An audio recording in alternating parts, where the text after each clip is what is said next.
Welcome back. Give me a second. I'm trying to fix something right now.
The hell?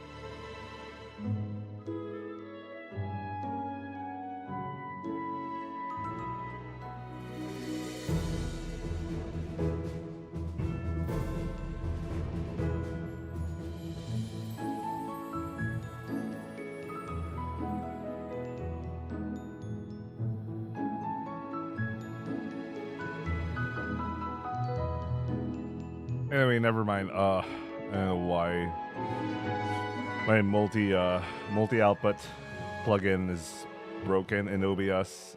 It's fine. I'm just gonna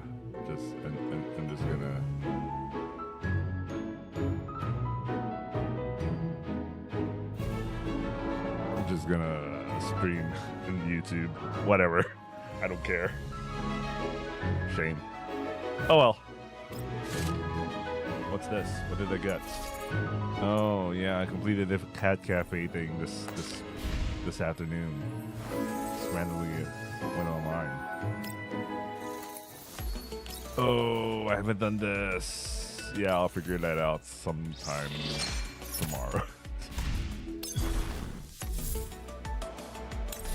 So right now I'm farming for, I don't know how to pronounce her name, but Hee-ha or Hee-ha. I don't know, I'm not Chinese, man. So, you know, Captain China. Fire shot, burn shotgun. What else? I haven't done boundary push bounties. So let me quickly go through this one. Super fast. What a super fast, I don't know.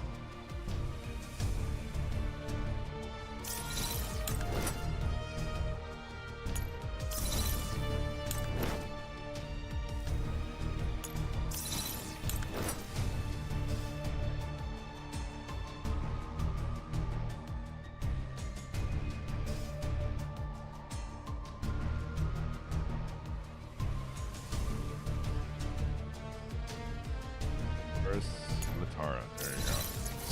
so she could just steamroll the whole thing.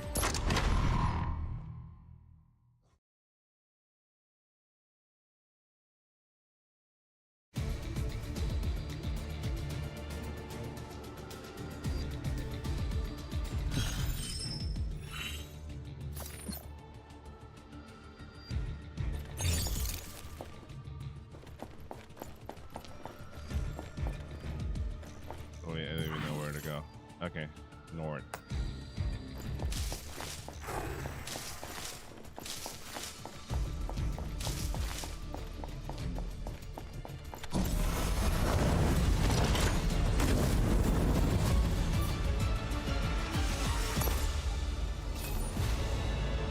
Initiates combat.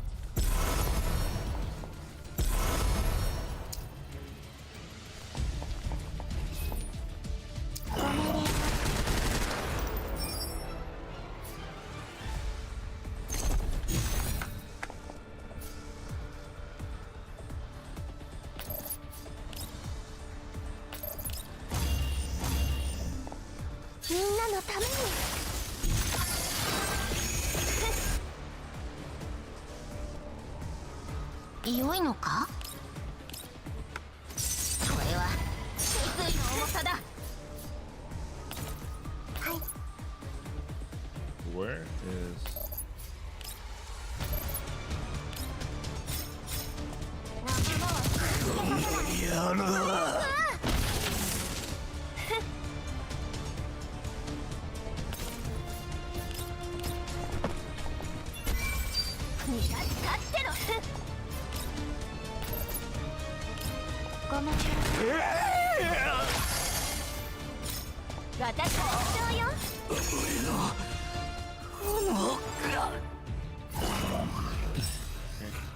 Leave.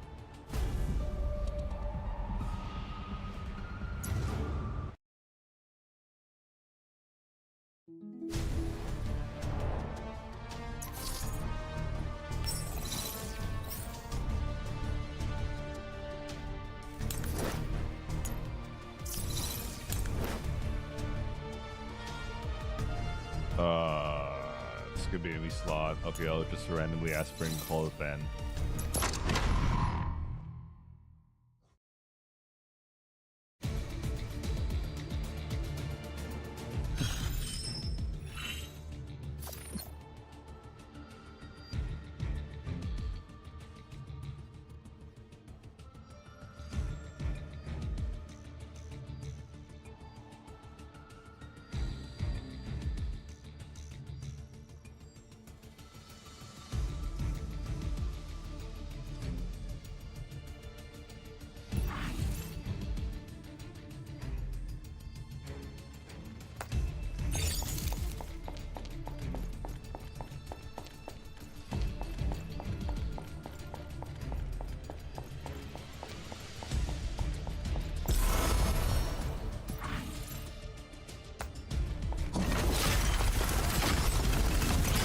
Oh, I forgot to bring someone with a... It's fine. The character's just strong.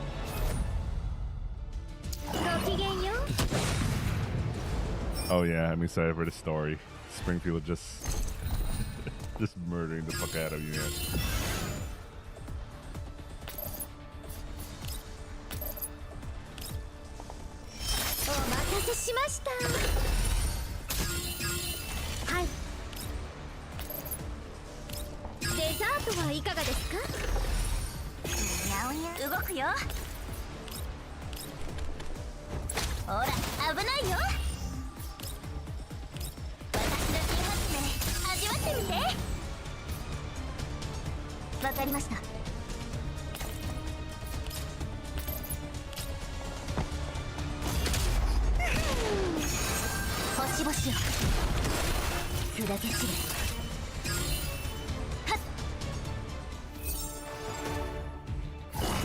Okay, done.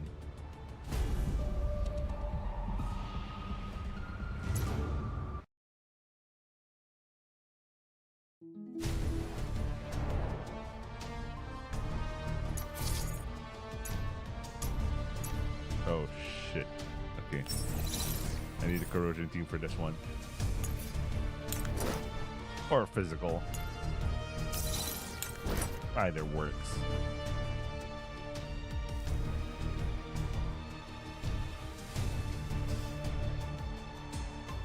So I'll use Shiva.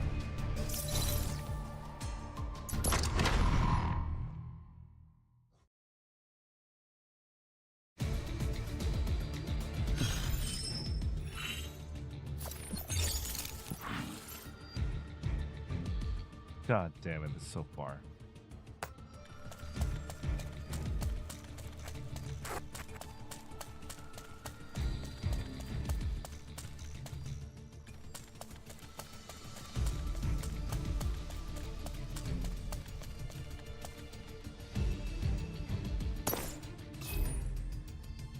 浅はかな行動を悔い改めなさい。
試してみよう。どうってことないわ。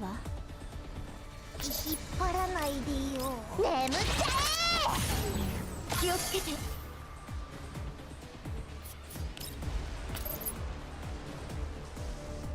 浅はかに行動を悔い改めなさい。どうってことないわ。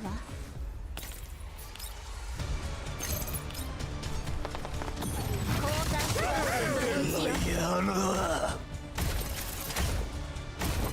目標沈黙。俺のどうってことないわ。Okay, that's done. One last.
Go left.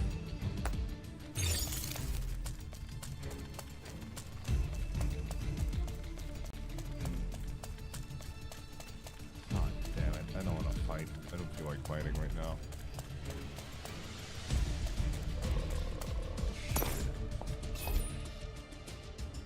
It's outside range. Come on.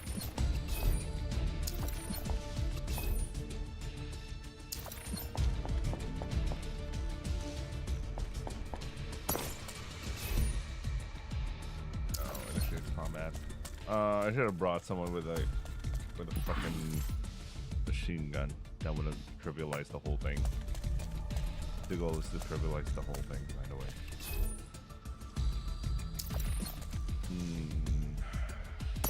Range is too short.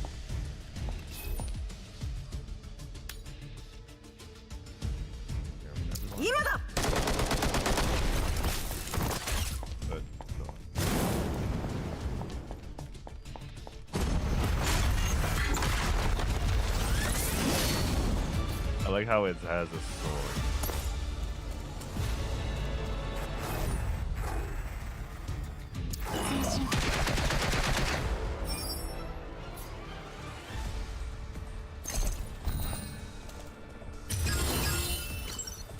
Okay.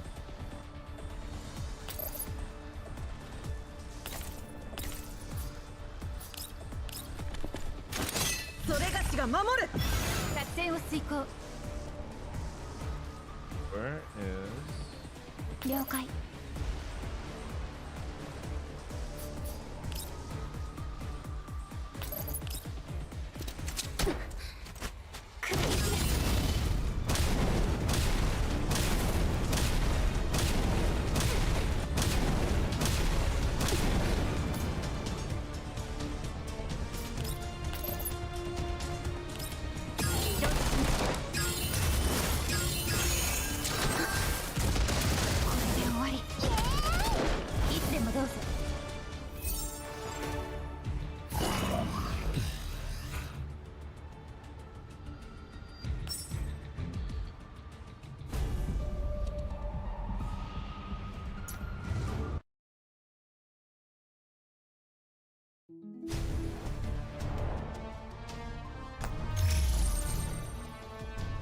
Alright, that's cool. I still have these two to worry about, but let's read the story. Now we left somewhere close to the beginning.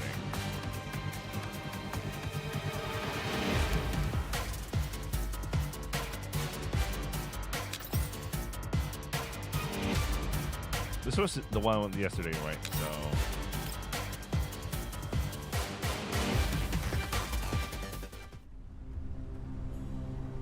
Zhao Wei's jeep races across the wilderness.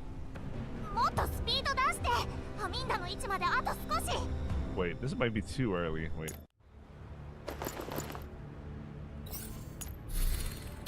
Let's double check. I can't even remember.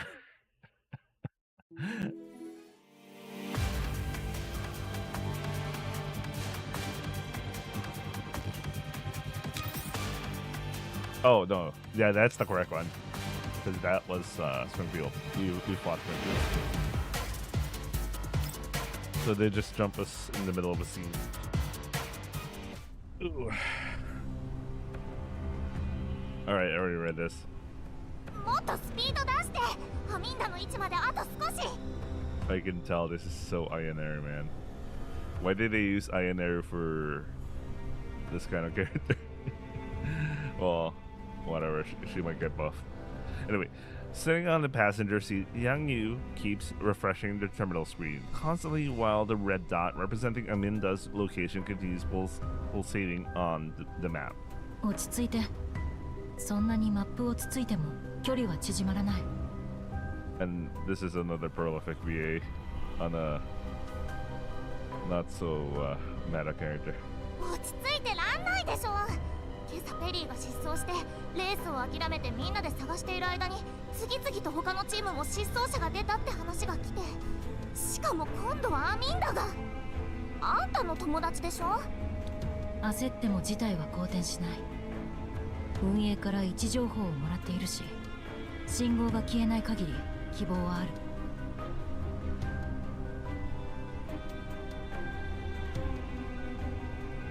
最初はこんなナビシステム入れたりデータの処理するの面倒だと思ったけどやっぱり必要ね。位置情報すら発信できないチームはもしかしてもう発信源は人じゃなくて車が破壊された証明にしかならない。残業時間が反映されないタイムカードのようにね。こんな時まで冗談を、しかも笑えない。雰囲気を和ませたいだけ。 Chill out a little. Jiang Wei confronts Yang Yu and then presses the pedal to the floor.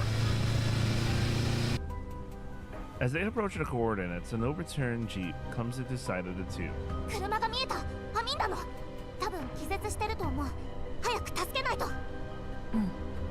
念のため戦闘用意。 Jiang Yu and Jiao Wei disembark and approach Aminda's vehicle from opposite flanks. 誰もいない。 The two conclude after surveying the perimeter around the vehicle. There's no one inside. The only thing running is the combat system, still transmitting its light coordinates to the organizers. 近くに足跡がある。多分攻撃を受けて車を捨てて逃げた。商品もなくなっている。他の闇ブローカーの仕業じゃない？昨日も目つけられてたし。可能性はある。一番楽そうな相手だから。指揮官にここの状況を伝えて。 Before she can finish, a rowdy disturbance interrupts her words. Dust and sand are kicked up by vehicles beyond the horizon, which approach them like a pack of wild beasts. バリアー軍！まっすぐ突っ込んできた！戦闘準備。練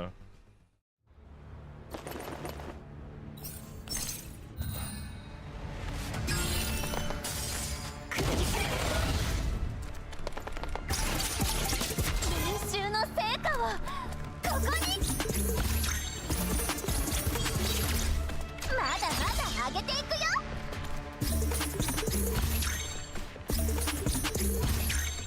ハンデをあげる。デザートはいかがですか？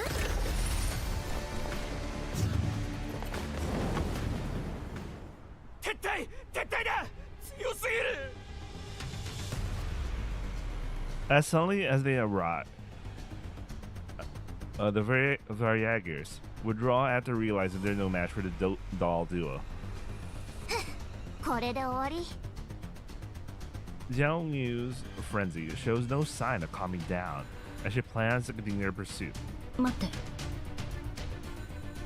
なんで止めるの？見逃す気？アミンダの失踪はこいつらのせいかもしれないんだよ。 Jiao Wei looks in the direction the Variagers are escaping toward. Their vehicles left behind prominent tracks in the yellow sand. さっきまで周りにバリアーグの痕跡はなかった。なのに彼らは明確な意志を持って襲ってきた。それって指揮官様に連絡する。 Catching on Jiao Wei's meaning, Jiang Yu immediately patches into the Shikikan's channel and relays to him the details of their experiences. What do you mean him? My Shikikan is a her. What the fuck? Anyway. 事故を起こした車両の周辺にあらかじめ待ち伏せしていたんでしょうね。やっぱり。なら相手が悪かったね。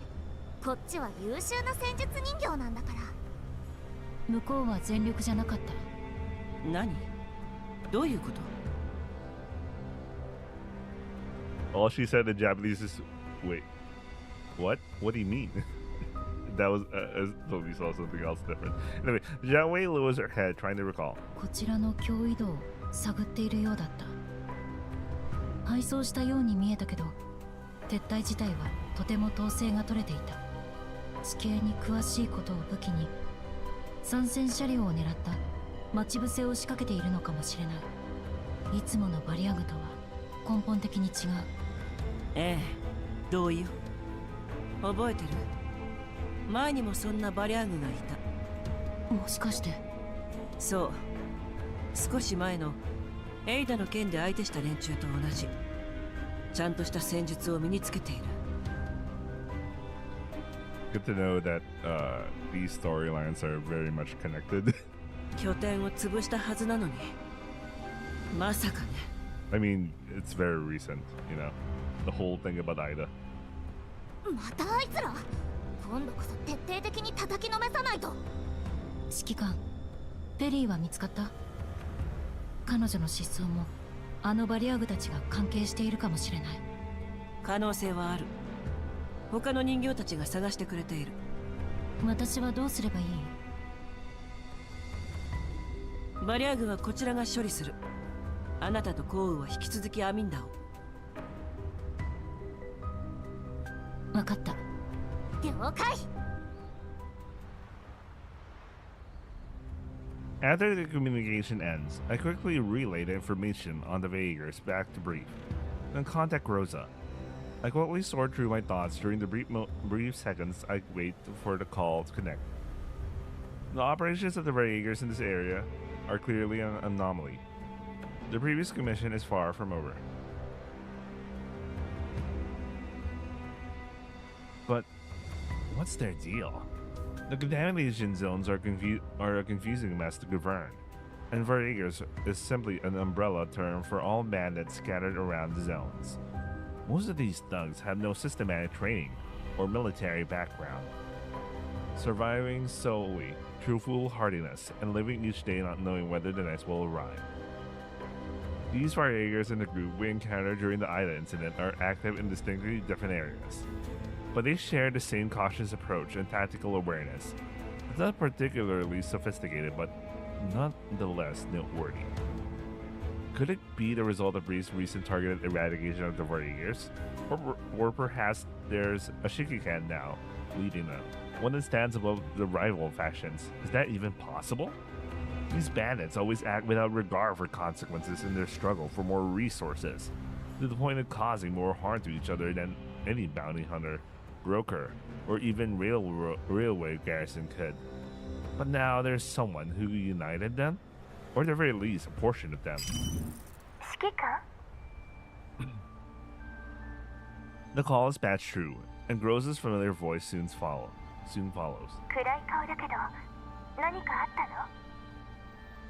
Groza smiles gently, likely at the sight of my pensive expression. ちょっとね。あなたの助けがいる。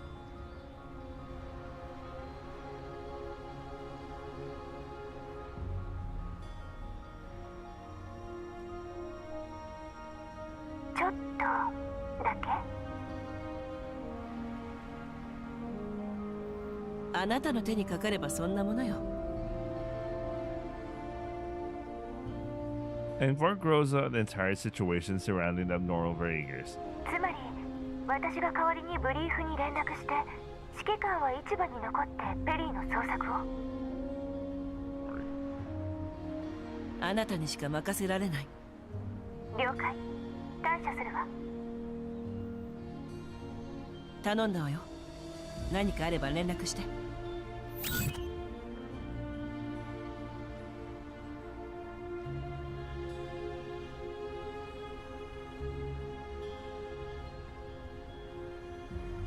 After hanging up the call, I see two familiar figures approach. Springfield and Centaur Resi are slowly walking towards me. すべてを出し切れたステージだったね。楽しかっ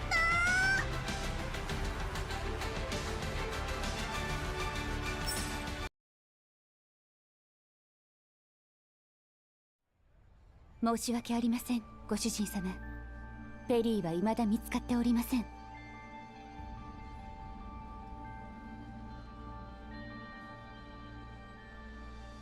そう。ですが手がかりはあります。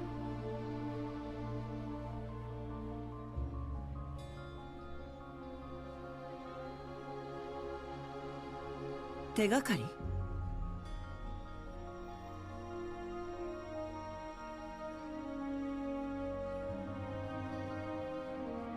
ええ、昨べのペリーさんの行動をもとにセンタウレイシーさんと一緒にあの路地を調べてこれを見つけました。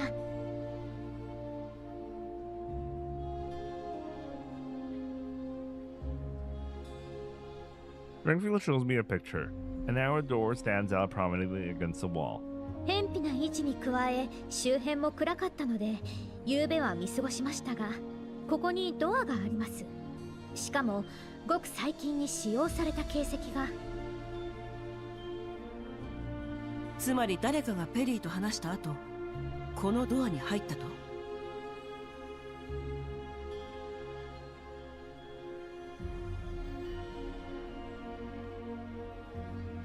はい、センタウレイシーさんと一緒に実際に入ってみました。どこに繋がってると思います？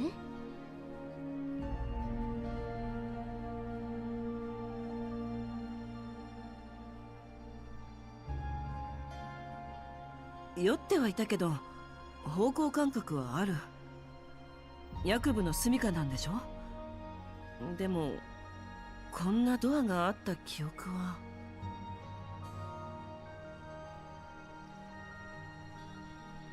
I don't know why there's two spellings of Jacob. 周りの飾りで目立たなくなっていたので無理はありません。薬部は派手好きだからね。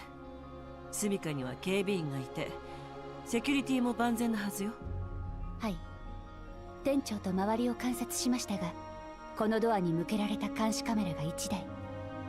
I just remembered, Santa Resi's VA and the Shikigan's VA both work in Kogias. Wait, maybe also Springfield's. I'm not sure if she did, but remember Kogias was star-studded as fuck. But this two specifically, of course, these two specifically. Man, they're such good VAs, man. 警備員の視界にも入っているはずです。ただこちらに相当警戒しているようだったので、まずはご報告させていただきました。ポルトニッツァさんの知り合いですし、指揮官の方が通してもらえそうですね。かなりふわっとした根拠ね。穏便に済ませるに越したことはありませんか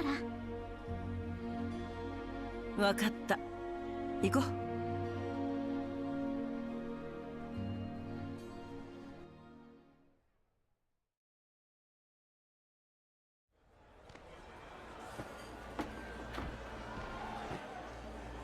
As Centaur Resi, Springfield, and I arrive at Jacob's place, a commotion can be heard ahead.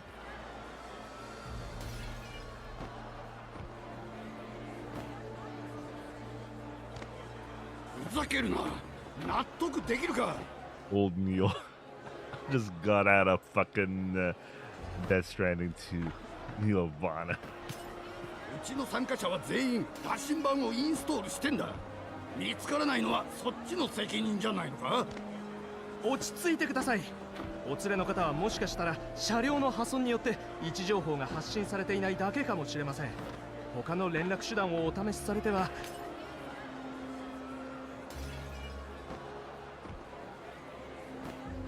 As much as the staff tries to ease old Neil down, they're unable to quell his anger. 連絡がつくなら困ってないんだよ。薬部はどこだ。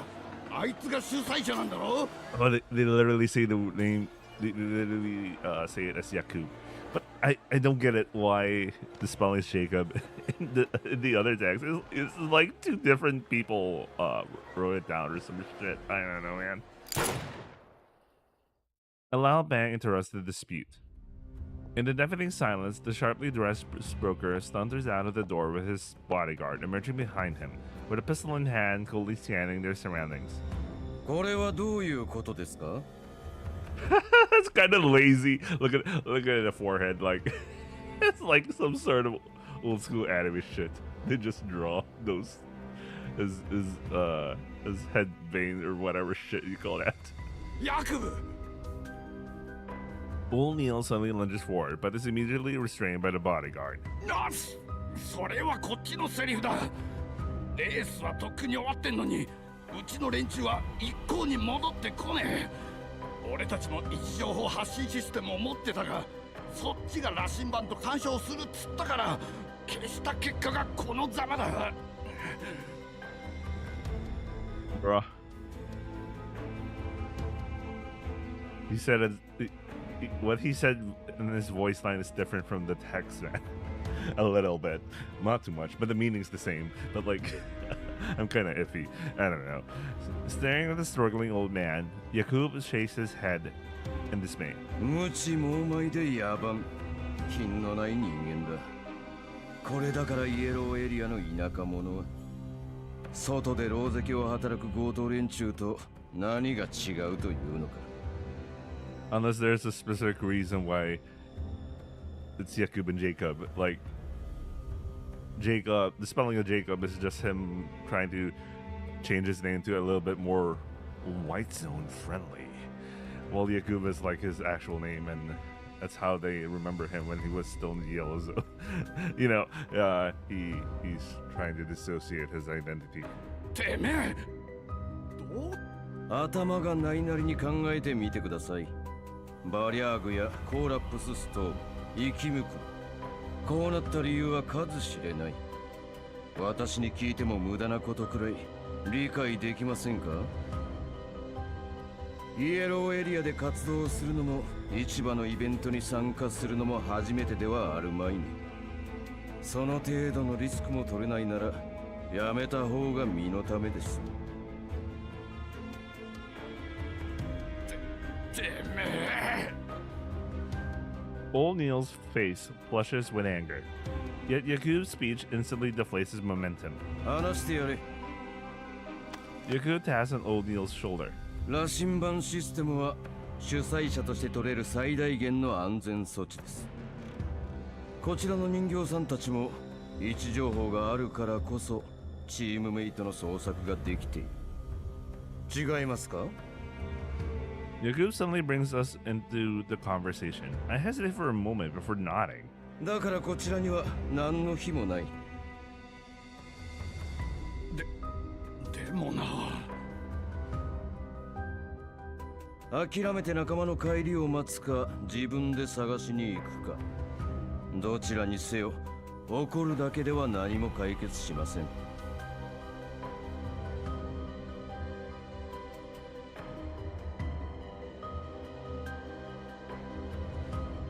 Seeing Yakub is about to leave, Springfield and I quickly approach him. ヤクブさん、待ってください。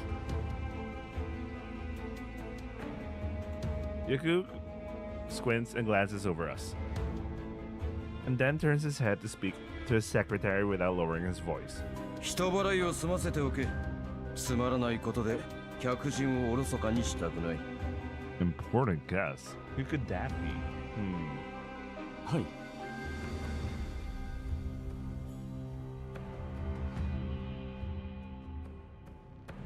After his departure, the young secretary approaches us. 何かご用でしょうか？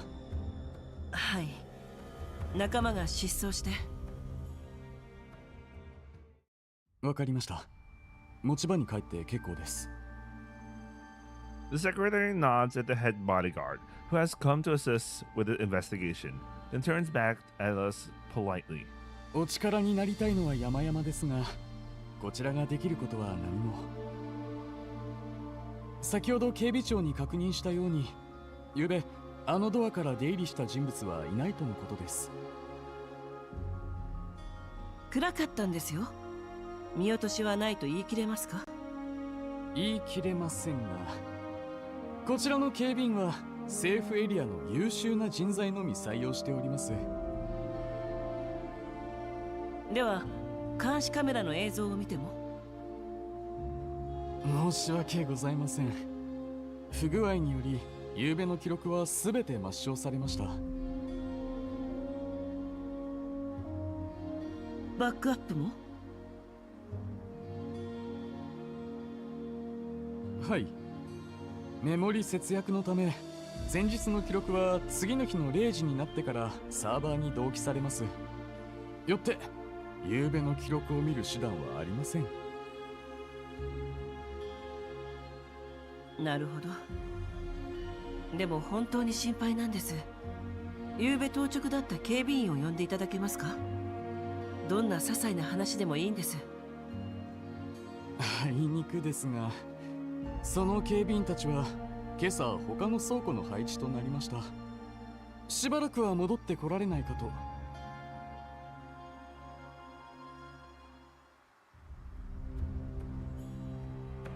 How convenient. This is clearly more of an excuse than anything else. Anyone can go through that door if they manage to find it. But with this kind of response, Yakub must be involved somehow.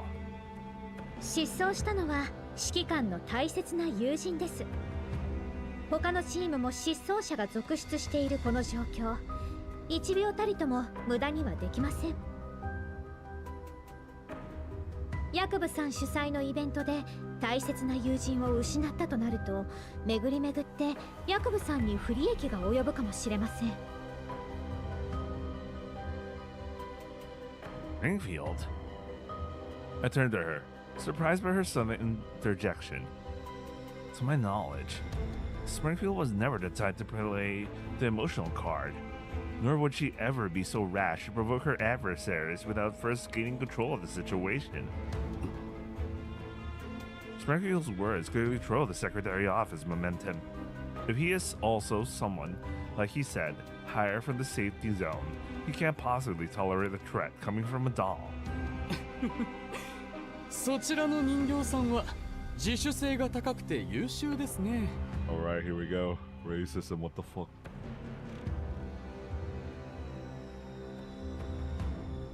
失踪された人形さんも自ら離れたのではなくて、私たちを見捨てたと言いたいの？初日のレースであれだけ活躍して注目を浴びれば、おのずと選択肢も増えることでしょう。もちろん私の妄想に過ぎません。ですがレースを勝ち抜いたということは、それだけ汚染エリアでの生存力も優れている証さ。きっと今も無事です。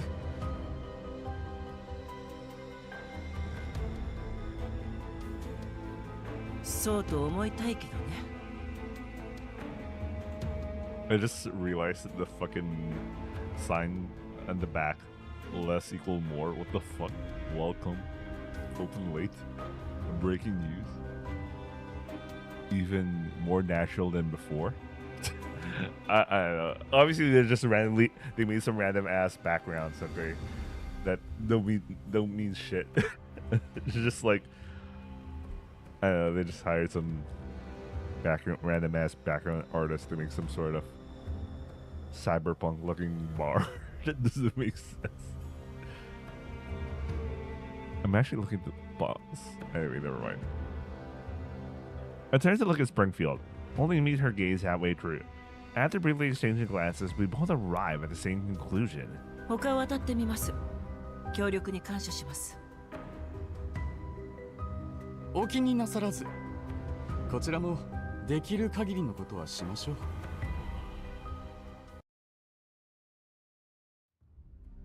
After bidding farewell to the young secretary and the bodyguard, Senator Ressi, Springfield, and I head back to our place.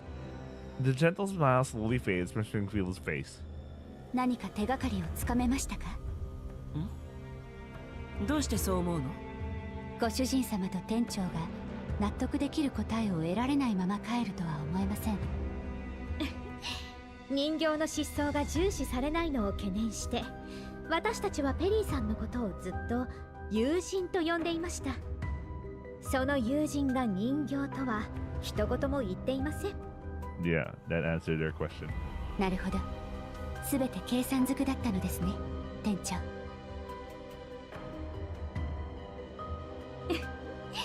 買いかぶりすぎですよ。What did Springfield just mean by that? You're not that smart, are you? Sensor Ressi. What the fuck?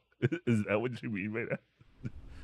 Anyway, following the chaotic tire marks, Jiaowei and Jiang Yu's pursuit pushes deeper and deeper into the wilderness. ねえ長期、罠だと分かってるのに深入りするのは良くないんじゃない？ Her pronunciation of Shoki?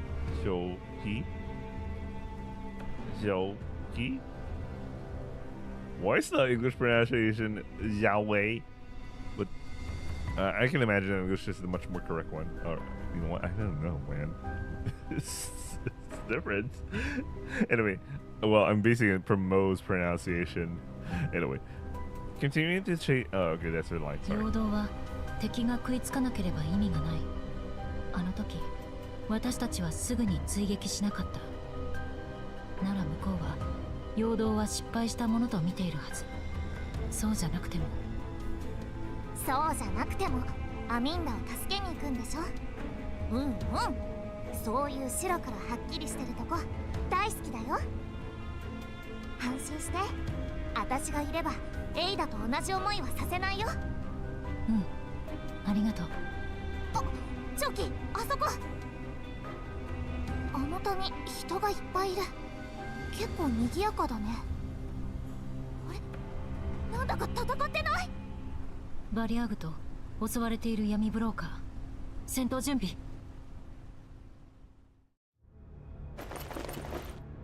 And set it to auto while I read shit about two members of it right now because I'm trying to recover my shit right now. 練習の成果をここに。リズム上げてこう。まだまだ上げていくよ。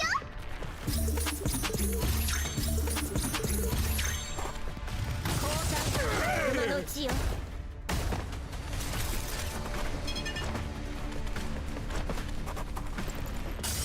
お待たせしました。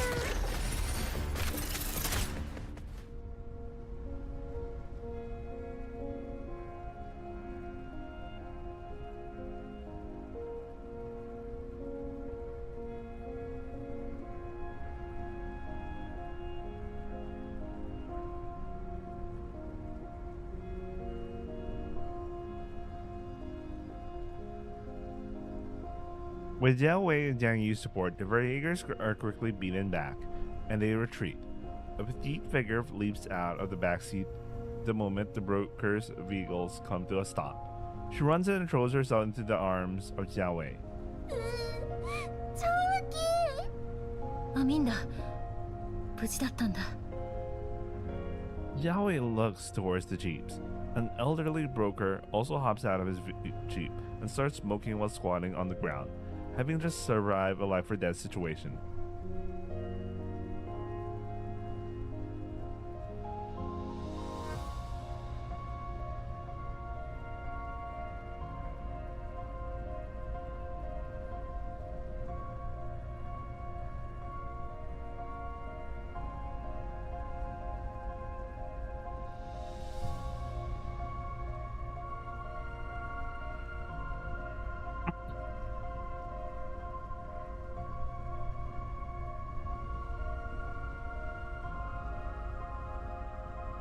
Amina slowly finds her composure after crying for a good while, and Jiao Wei helps her wipe away her tears. それで何が起こったの？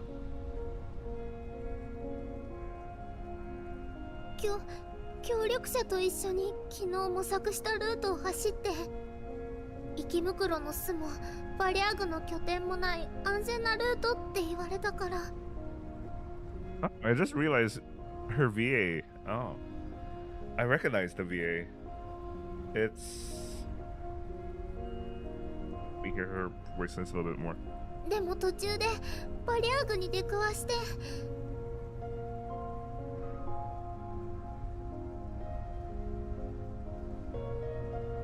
Misaki Kuno, I guess? Maybe?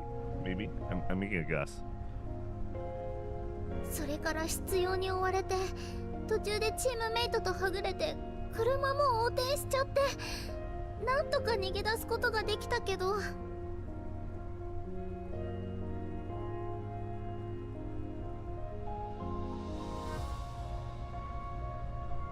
ニールおじさんのキャラバンがいなかったら、今頃はもう。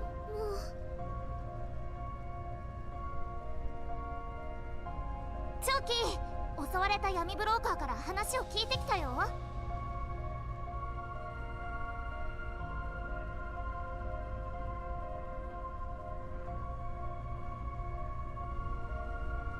リーダーはニールって人で、今回の出張市場とレースの参加者、失踪した仲間を探しているんだって。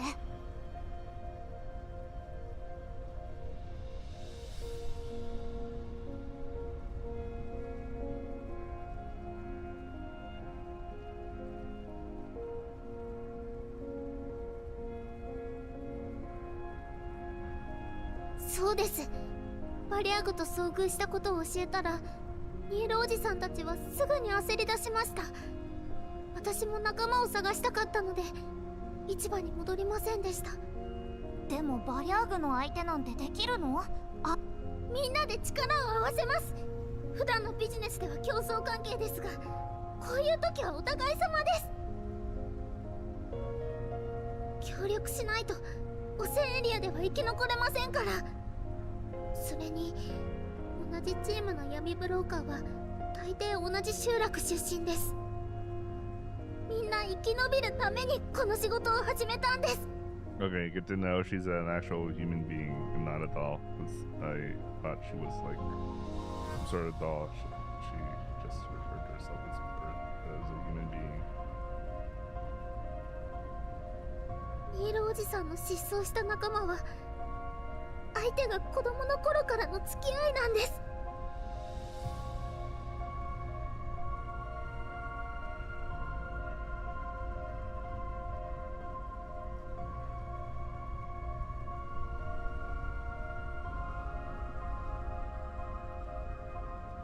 In the swirling wind and choking dust, Amanda pours out the helplessness of the situation, her eyes brimming with tears. It's not uncommon for a child of this age to shed tears, except they would usually cry over things like a bad score in an exam, a sully dress, or a lost toy. How young is this person, Amanda? Amanda purses her lips and lowers her head. Seeing this, Jiang Yu pats the girl's cheeks. わかった。私と長期がいればバリャーグのやつらも手出ししてこないから安心して。コウ、先にアミンダとニールさんを送り返して。私はもうしばらく捜索する。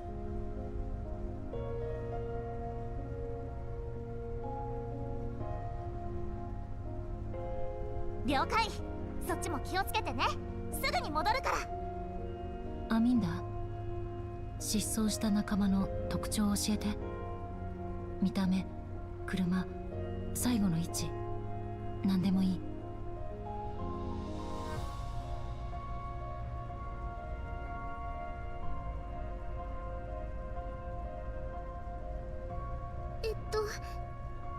ールおじさんの仲間も。言われなくても探せ。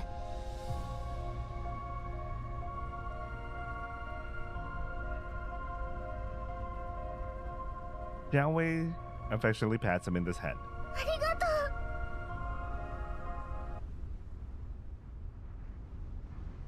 う。ということで、私は残ってアミンダとニールさんの仲間を探すことになった。分かった。止めないの？あなたのことは信頼している。それに止めたところであなたは行くんでしょ。もうお互いのことをよく知っているつもりだったんだけど。指揮官。失踪者を助け出して。了解。After hanging up Jiang Wei's call, I resumed browsing the data Brief just sent back to me. As I scanned through the activity reports on the Variegas in the past few years, a frown slowly creased up my face. At my side, Springfield looks into the reports with intrigue. どうしました？ブリーフの情報に何か不備でも？このエリア、何かがおかしい。ブリーフの情報によれば、このエリアのバリャー軍は活発に活動している。集落が被害に遭っているだけでなく、数年前は頂上列車も襲われた。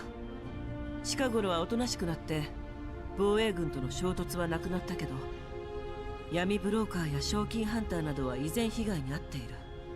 少し前なんかグリーンエリアから来た PMC の輸送車隊が強盗に遭い、運んでいた大型機械が奪われた。そのような依頼を受ける PMC は装備も強力なはずですが、それを相手に勝ったと？ええ。しかも1件や2件じゃない。目撃情報によれば、奴らは頻繁に機械類を強奪しては改造し、自分たちの戦力にしてきたようね。Interesting. うん。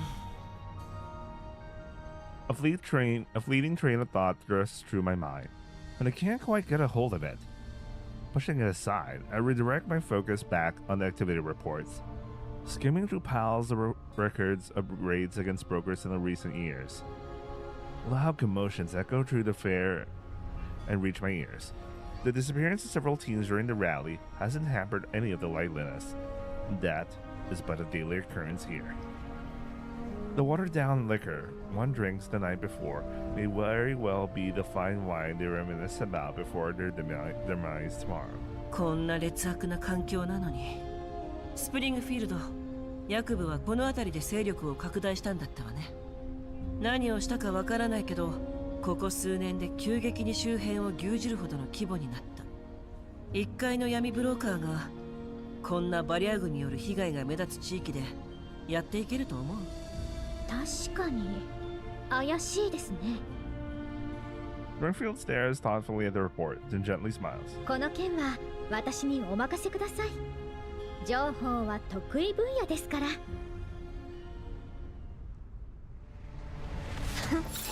404を敵に回したのが運の尽きよ。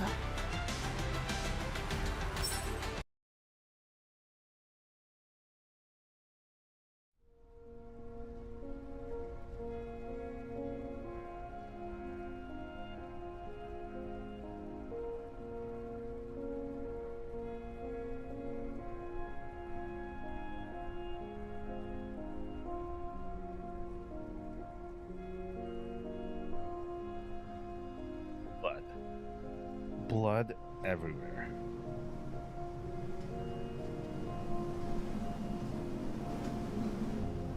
The stench of rust mixed with a rotten odor waves through the air and blows through those stiff corpses. Vehicles have been riddled with bullets and overturned. The drivers and their passengers have all perished. Some were dragged out of their seats and bludgeoned to death. Others were left with a bullet lodged inside their skull. The scenery is painted with hellish brutality and barbarism. Jiao Wei moves through what's left of the brokers. Despite her best efforts, she can't find anything useful intact, not even a piece of cloth to use as a cerement.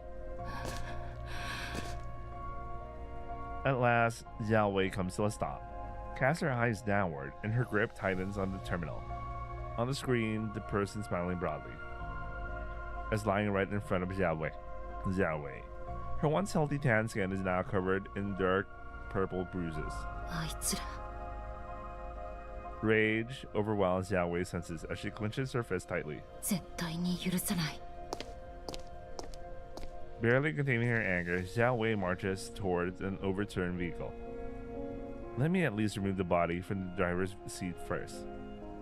Such thoughts fly through her neurocloud as she crawls into the vehicle, about to ignore all the filth and bloodstains, except the exterior seems to be in a far better state than she anticipated. All except for its displaying screen. The combat system, which is capable of sending the vehicle's coordinates to rescuers, have been completely destroyed. With a lingering suspicion, Jiao Wei walks over to another overturned vehicle to take a gander. So they know they need to break those. The doubts in her mind gradually intensify, eventually evolving into a deeper resentment and dread. Jiao Wei patches into a call with his shaky can. 長期アミンダの仲間を見つけた。にしては声が暗いわね。まさか。全員死亡。アミンダの仲間も含めて。続けて。しかも彼らの車は全て羅針盤システムが破壊されている。破壊された？戦闘による損傷じゃないの？細かく調べたけど明らかに人為的なもの。そういえばあなたとコウが見つけた。アミンダの車の羅針盤は無事だった。バリアーグが待ち伏せを仕掛けていたのは偶然じゃない。奴らは羅針盤の機能もそれを辿ってくる人間がいることも知っているんだわ。長期、すぐにアミンダの車に戻って。了解。サブリナとメイリンも向かわせる。心強い。Jiao Wei ends the communication and hops back to her own vehicle.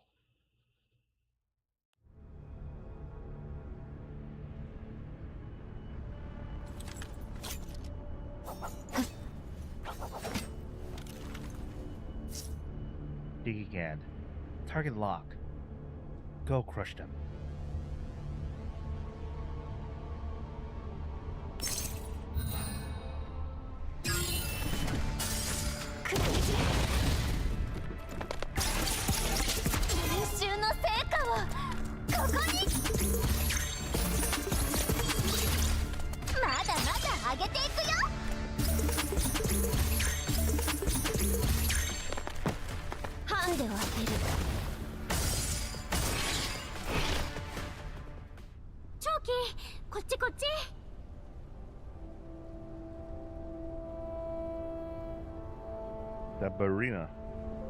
Sabrina waves enthusiastically at Xiaowei, who has just arrived. ごめん、途中で生き袋と遭遇した。私が先に着くべきなのに。大丈夫です。Oh, Maylin's there. 実は Xiaowei nods in understanding. 通信でも言ってたし、知ってる。アミンダの車の羅針盤も破壊された。この車で間違いありませんか？その時はまだ無事だったんですよね。うん。じゃないと位置情報なんてない。それってつまり長期が離れた後に誰かがやったってこと？間違いないようでしたら指揮官に知らせましょう。Xiaowei nods, then patches into a channel with the Shikikan. After being briefed at Xiaowei on the situation, the realization that my suspicions are gradually becoming a reality causes me a sudden headache. 羅針盤の機能を知っていたとしても、終わった後にわざわざ破壊するのはおかしい。メリー、データの復旧はできる？損傷がひどすぎます。運営からデータを取り寄せるか、他の車両からパーツを取って直さない限り。指揮官、前から気になってたけど、配送地点に車が来ることを知っていても、そこには運営と各参戦車両が集まってる。被害に遭った車はどれも完全に分散していた。地形に詳しくてもそう簡単に見つけられるとは思えない。アミンダの証言によれば、チリジリになったキャラバンを追撃する手際も良かった。つまり位置情報がバリア軍に筒抜けだったと？うん。同感よ。だから羅針盤を破壊したのはどちらかというと証拠隠滅に近い。役部がデータを公開しない限り迷宮入りね。でもちゃんと帰れた車もいますよ。そっちの羅針盤を調べれば位置情報の受信者を割り出せるかも。配送地点でもゴールでも運営はチェックを理由に羅針盤を操作していた。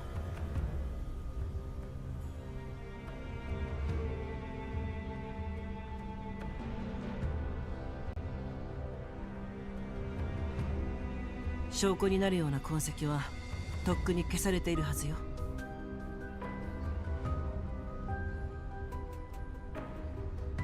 じゃあどうすればいいの？その話だとペリーが消えたのは役部と関係あるかもしれないよね。あいつ絶対簡単に口割らないし。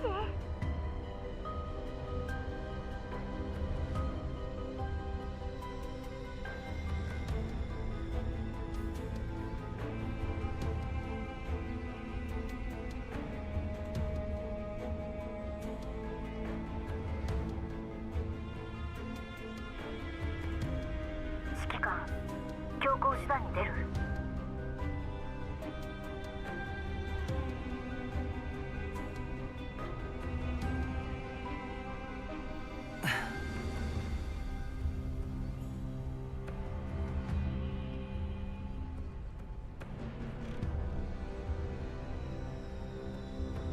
Yakub, the rally, the brokers, the abnormal raiders, Peri's disappearance. A mass of jumbled information spirals into chaos. The hesitation isn't born out of fear, but caution, lest we set off the kind of fuse that's indifferent to who will be caught in the blast. 指揮官、まだその時ではないかもしれません。Rexel quickly interjects herself into the conversation after quietly listening beside me this whole time. 相手は商人です。ここは商人の流儀で行きませんか？どうすればいい？グリーンエリアでちょっとしたビジネスをやってまして、あとは安心してお任せください。 I glance at Springfield as she smiles softly. A barely noticeable glint of cunning flashes through her narrowed eyes. あなたほど安心して任せられる人形はいないわ。メイリンとサブリナは市場に戻って他の車をチェックして。長期、コーンをそちらに向かわせた。合流したら引き続き失踪者とペリーの捜索を。手加減は不要だけど自分を見失わないで。分かってる。 Inside the Rager camp, the leader picks up an anonymous call. ラブレンチ、闇ブローカーから巻き上げる計画はどうだ？順調ですぜ。初日に目をつけた雑魚はあらかたしゃぶり尽くした。役部のやつがへたらなきゃもっともっといけたんですけどね。焦るな。本番はまだ先だ。ここ数日はまず市場の戦力を削る。最終日、奴らが反撃能力を失った隙をついて全部いただいてやるんだ。まったくその通りで。発信装置は壊したな。足がつくと面倒だぞ。へっ、ついたところで何もできやしませんよ。The hearty laughter over the comms makes the Rager leader realize how his pride has gotten the better of him. バカだ。Oh, it's literally the same VA, because I remember how the Ragers, you know, how they react. It's literally the same VA as the one that you encounter in game. やれと言ったら徹底的にやれ。役部とのつながりがバレたらことだぞ。私たちはどこにでもいるバリャーグでたまたま近くで開かれた市場を襲った。これを崩したら話にならないんだよ。へい、冗談じゃないっすか。最初は1台壊し損ねましたけど、すぐに戻ってちゃんと壊しておきやした。それでいい。ブリーフや闇ブローカーの連中が真相を知れば他の地域での計画が滞る。Hey! Seeing the others' anger subside, the Rager leader lets out a sigh of relief. He has witnessed firsthand how ruthless and impartial this person is with their punishments. If possible, he hopes to never fall into their hands. ボス、もう一つ。帰ってきた連中の話だと、この前俺らの拠点を潰した例の賞金ハンターがまた現れたようで、今日の待ち伏せで奴の人形を見ました。今は多分市場に。ジェラードが管轄してた拠点か。へい、あの人形たちの強さはえげつない。デカブツが間に合ってよかったですぜ。改造も終わりやしたし、いつでも出せます。どうせ最後の攻撃で使うんだ。奴がいるとなればそう簡単にはいかないな。 The other side of the comm pauses for a second. あの自分から来た人形はどうなった？言われた通りメンタルの上書きの最中ですけど、いつもより進捗が遅くて念のために調べてましたが、どこも壊れてないらしいです。高性能な人形だ。メンタルのガードが硬くても不思議じゃない。計画変更だ。ラブレンチ、下の連中に待機させろ。上書きプログラムにも気を配っておけ。終わったらすぐに。えい。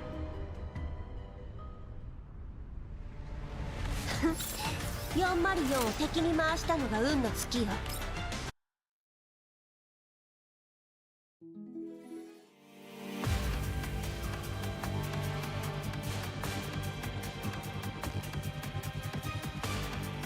Oh, it's because story mode and this thing. I'll do this off screen. We're doing story here right now. Data race. Data race. Data race. Peri's curled up in the darkness.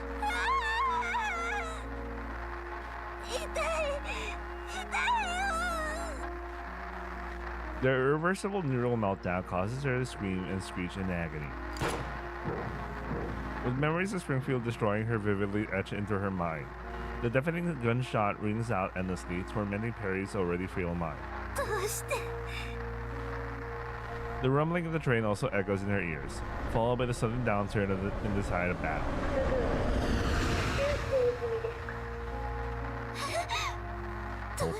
Teleports behind you, like a personal kid. 痛いよ Peri increases her force. She can feel the joints of her body creaking. The override program tears through her mind without mercy, erasing fragments of her memory. The hollow left behind makes her curl in pain, tears rolling down her cheeks.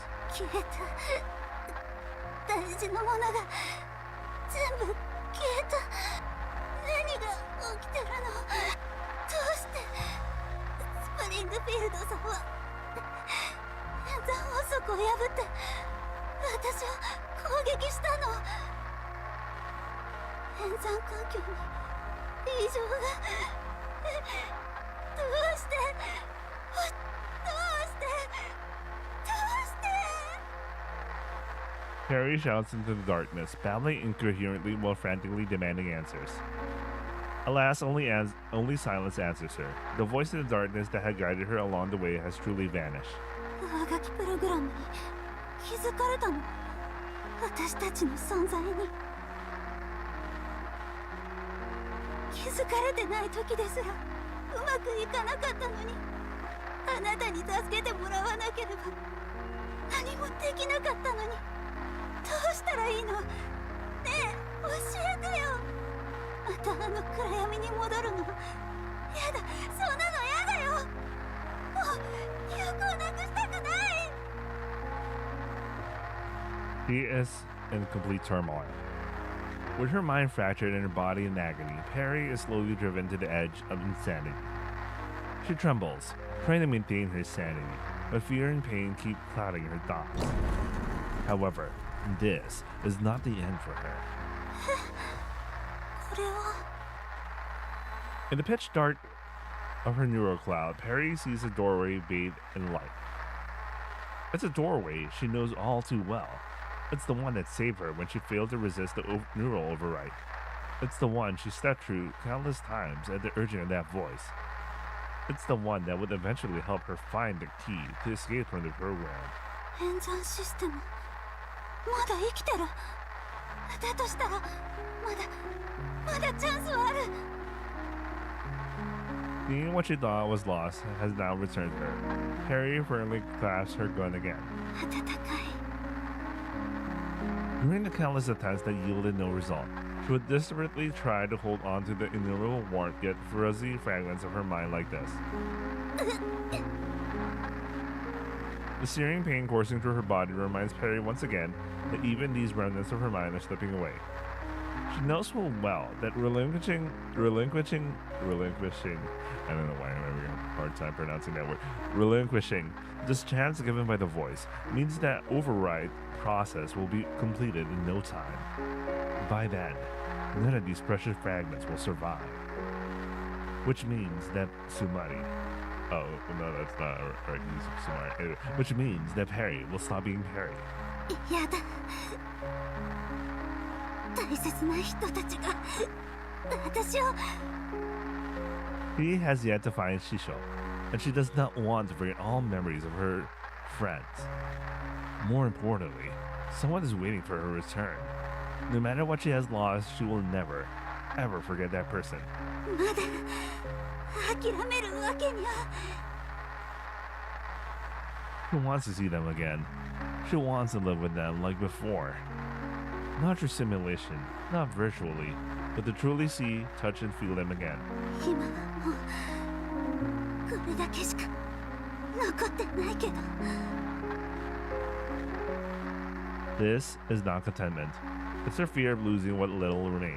どんなに苦痛でもメンタルロゴを守り抜いてやるんだから Gritting her teeth, Peri steps through the door. Starting termination code simulation. What is the fuck happening to Peri? we know that there's some sort of override program, but like, holy fuck. Like, what the fuck? And I can surmise that she's trying to resist it, but there's only a few of her self left, quote unquote self left. But I don't get the reason for the simulation. Is it trying to like recreate memories so that she can maintain her sense of self? But then in that simulation of self, she got shot by Springfield. The fuck? I don't know, man.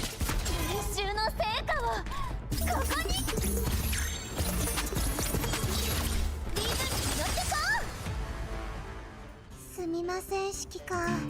痕跡がきれいさっぱり消えていて何もできませんでした。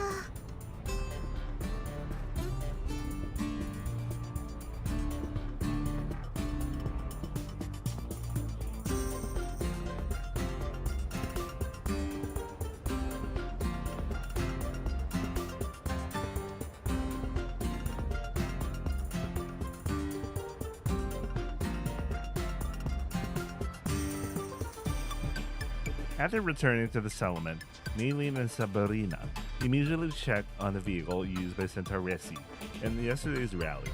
気にしないで。予想通りよ。I don't know why I'm trying to pronounce Sabrina and Jabby. 次はどうします？ It's like karaoke and karaoke. Anyway. 証拠もなしに言いふらせばこちらの印象を悪くするだけですし、闇ブローカーたちも警戒するどころか引き続きレースに参加するという声もありました。これ以上被害を出さないためにも早く止めないと。焦ってはいけない。まだ方法があるはずよ。As I try to calm down the two in front, a gentle voice suddenly speaks out from behind. 指揮官、証拠の件。スプリングフィールド？情報を集めに行ったんじゃないの？ As I see her confident demeanor, realization quickly dawns on me. 全部終わったのね。はい、順調でした。羅針盤システムについても考えがあってポルドニッツァさんとお話ししようと思います。ポルドニッツァさんってレースには出てないですよね。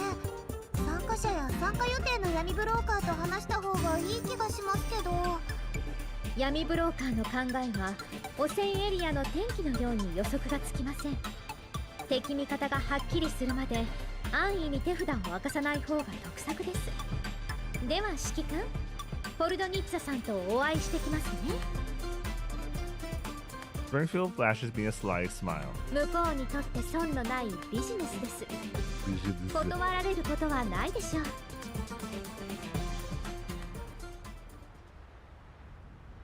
Inside the tavern, Yakub negotiates with the individual on the other end of the call. そちらの顧客の注文リストは私も確認しました。私の品揃えならきっとご満足いただけますよ。薬品、燃料、ありふれたものはもちろん、醸造酒の材料や鉱石の数々、あまり大きな声で言えないものもご用意できます。つてに頼れば AI 搭載型機械もラインナップに加わります。私のキャラバンの力、あなたもお分かりのはずでしょう。Who? Whoops? Who is this? ドラヘンさん、これだけの好条件です。何を迷っているのですか？何軒か回って比較するのは買い物の常識でしょ。注文が注文だから取引相手は選ばないとね。ならなおさら私を選ぶべきです。 Yakub sets down the wine glass he has been toying with for some time. He stands up and starts pacing around, revealing a cabinet lined with a dazzling collection of vintage bottles behind him. 資金も腕力もこの地域で私以上の闇ブローカーはいません。土地のことも一番詳しい。わかった。その前に商品を見せて。仲介人として客の代わりに見極める責任があるんでね。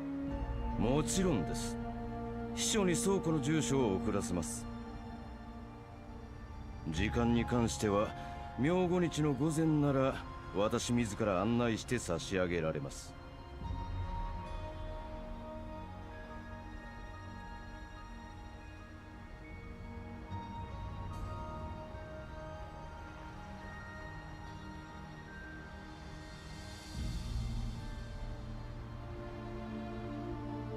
OK、期待させてもらうよ。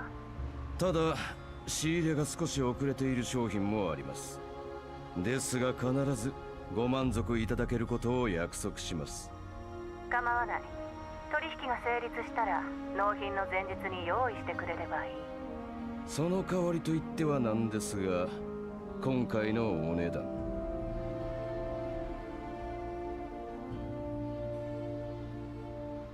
2% 値引かせていただきます。Yaku takes a sip of his wine, calmly enjoying the stunned silence he brought upon the intermediary. He had been waiting for this day to come, ever since he completed his first trade, ever since he sold the class piece he'd taken from the pocket of a hunter's corpse. Good job. That's something valuable he picked up, to go for a decent price. To this day, Yakub still remembers that the one broker who traversed both safety and contamination zones. The calculating look in his eyes, hidden under wrinkles, was utterly distinct from the decayed, empty pupils of the hunter's corpse. They were different from his own eyes, that were turning green from hunger, though both had glimpsed the mortality of their own kind. One was trapped in desperation and only saw the present, while the other weighed the risks and was fixated on the future. Are these the kind of eyes that define a human? Then, what does Dad make himself, and the others living in the settlement? Such a thought briefly crossed Yakub's mind before being completely replaced with the exhilarating sight of food. On that day, Yakub made the first deal of his life, and ate some coarse yet clean bread. The meal was ravenously devoured, and the taste as long escaped his memory. But one thing is certain, it was better than mud cakes. 良心的じゃない。Raken's voice drags Yakub's back to the present. 当然です。ボルドニッツァとは比較にならないお値段でしょう。Upon hearing the name, the person on the other screen raises her eyebrows and a grin breaks out on her face. これは耳の早いことね。商人として当然です。窮地にビジネスチャンスを奪われてはたまったものではないでしょう。そうかもしれないね。そちらの誠意はちゃんと客に伝えておくよ。Once again flashing his affable smile, Yakub raises his glass to toast at the screen. では、今後ともよろしくお願いいたします。すべてを出し切れたステージだったね。楽しかった。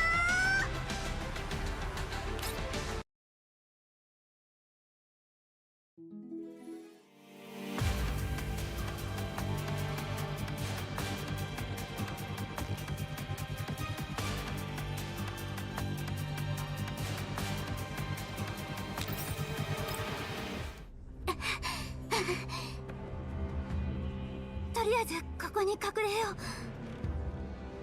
う。As the raiding camp descends to the chaos, Peri crawls into a shady corner. どこ行った？チビ一匹に逃げられてたまるか。のこのこ来た獲物だ。探せ。A familiar scene plays out, and it triggers Mary's memory of the night when she was deceived into breaking into the Verjager camp. However, she knows that her greatest obstacle right now is not the Verjagers, but rather... 隠れても無駄です。今のこのメンタルログもすぐに消去して差し上げます。Although the gateway to jumpstart the simulation program still exists, the entire sequence has been altered with the voice's disappearance and Springfield's intervention. Of course, Springfield has noticed it all. No simulations are safe anymore. The moment Springfield defeats her is the moment this portion of her memory will be overridden. Before she can catch a breath in her damage-ridden body, Peri immediately senses Springfield closing in. She looks around, trying to find an escape. In the opposite direction of Springfield and the autonomous sentry she controls, Peri spots a small, jagged hole. Of course, because she's small. That's what they mean by this. Anyway. Peri nimbly maneuvers her way through the narrow alleys. Yet, as she follows her memory forward, she finds herself in a dead end, where a passageway should have been. Only now does Peri realize that this ritual space constructed by the simulation program has also begun to crumble. ここにいる限り私には勝てません。演算プログラムが巧妙に上書きプロセスを妨害していますが、時間の問題です。Standing in the middle of the alley, Springfield once again spots points her rifle at Peri. 諦めてください。あなたを助けていた不具合はすでに修正済みですから。演算を続けても結果は変わりません。 Springfield inches towards Peri. もう一度聞きます。あの夜誰と話していたんですか？ Peri lifts her head and responds with total silence. Peri stares straight into Springfield's eyes, trying to muster her last bit of strength in an attempt to raise her gun. Man.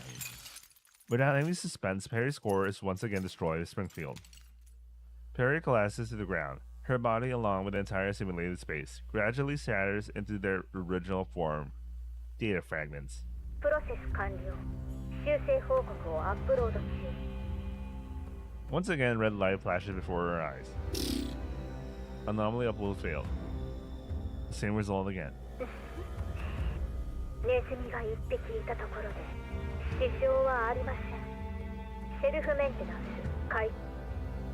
Springfield stares at the broken body of Peri lying at her feet as the simulated environment crumbles around her. Everything is reduced into data fragments and swallowed by the endless digital torrent. Data erase.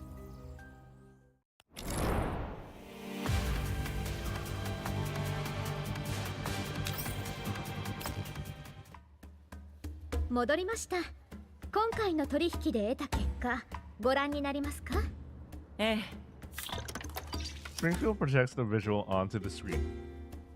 It's security footage. The camera is pointed right at the door covered by the curtain at Yuku's place. Under the dim light, Yuku lifts the curtain and pushes the door open. ここです。 Springfield pauses the footage and zooms in on the exact moment the narrow door gate is fully opened. After enhancing the image, Peri's petite silhouette is revealed from behind the gate.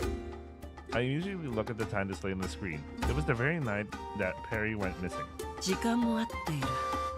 やっぱりね。監視カメラの不具合は言い訳に過ぎなかった。こんなものどうやって手に入れたの？ズッケロの経営からいろいろ学びました。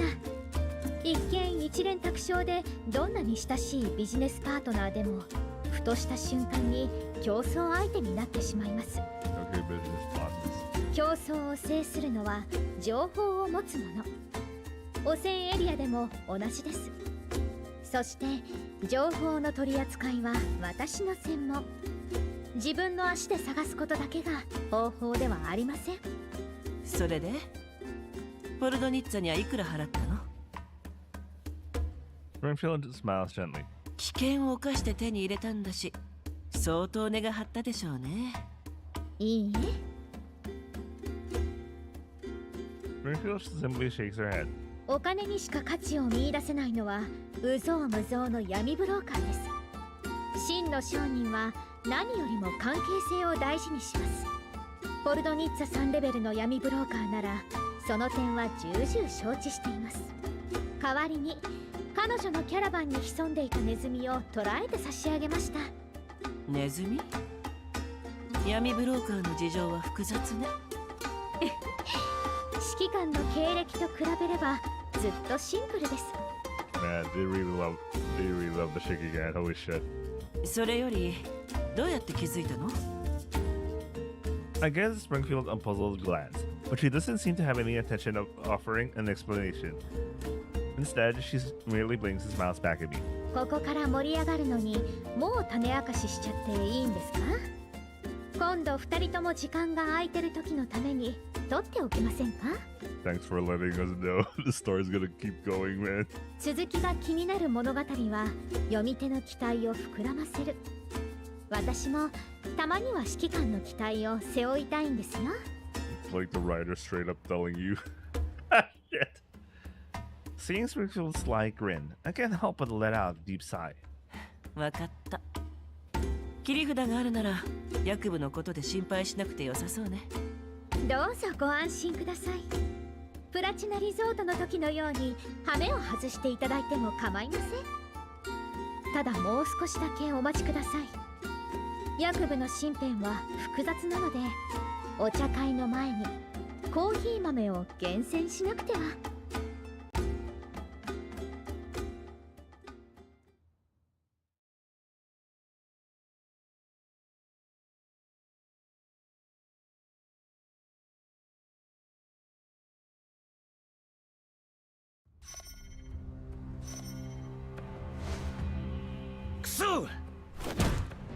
Late at night, as Yakub is about to enjoy a nightcap at his private bar, he receives a message that makes him slam his fist on the table. Pulled in it's a gave better terms. My client thinks we need to evaluate both your offers. Ratchet. The cold yet terse sentences from Drashin make Yakub lose all his usual composure. ふざけるな。俺よりいい条件だと？ポルゾニッツ。昔はくだらんことで俺をキャラバンから追い出しておきながら、今度は金に物を言わせてこっちの妨害を。あのアマ、クソーYakub downs his glass of wine, barely managing to regain his coolness. He pulls out the list he sent to Drashin in the afternoon. 価格はさらに抑えて追加条件も出さないと。Flipping through the documents, Yakub quickly calculates all the potential price adjustments. But no matter how he crunches the numbers, the ideal profit still remains an unsightly number too hard to stomach. いや。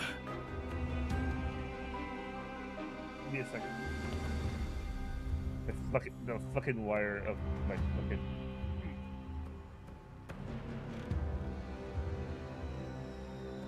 Yeah, something got caught in my chair for some reason. I don't know. I organized my wires and... But, whatever.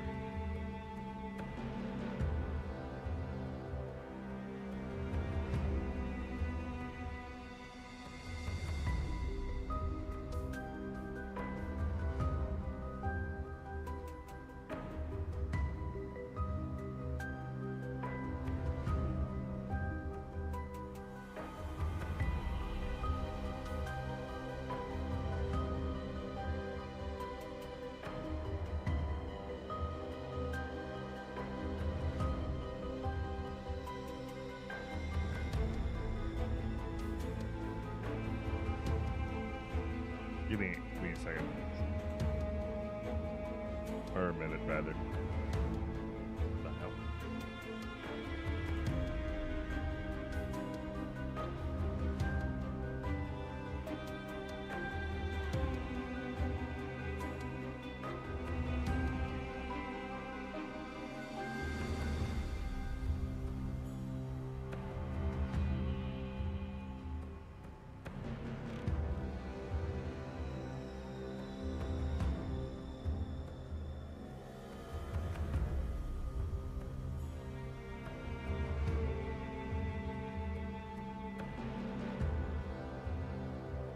Okay, Matt, let's continue.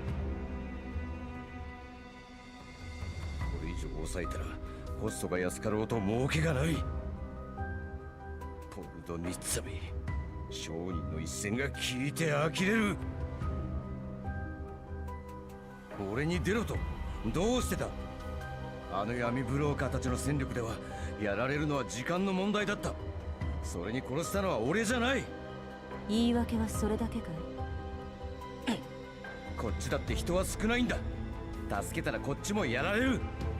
汚染エリアでお人よしは真っ先に損する。落とし物の商品はコストがかからない。売り値も抑えられて集落の人間も仲間も全員得をする。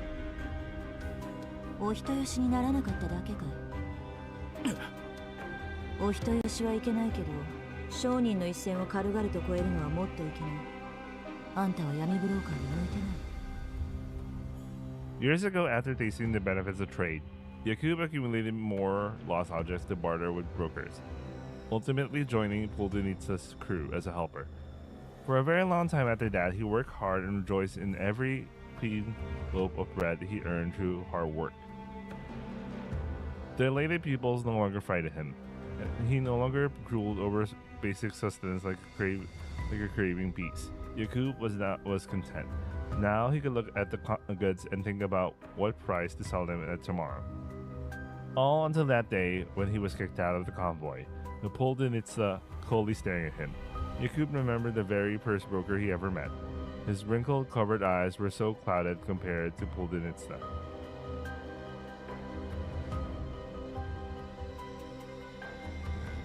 At his final meal before leaving, Yakub felt for the first time that the bread in his hand was so coarse that it was hard to swallow. そっちは一線を越えなかったとでも言うのか。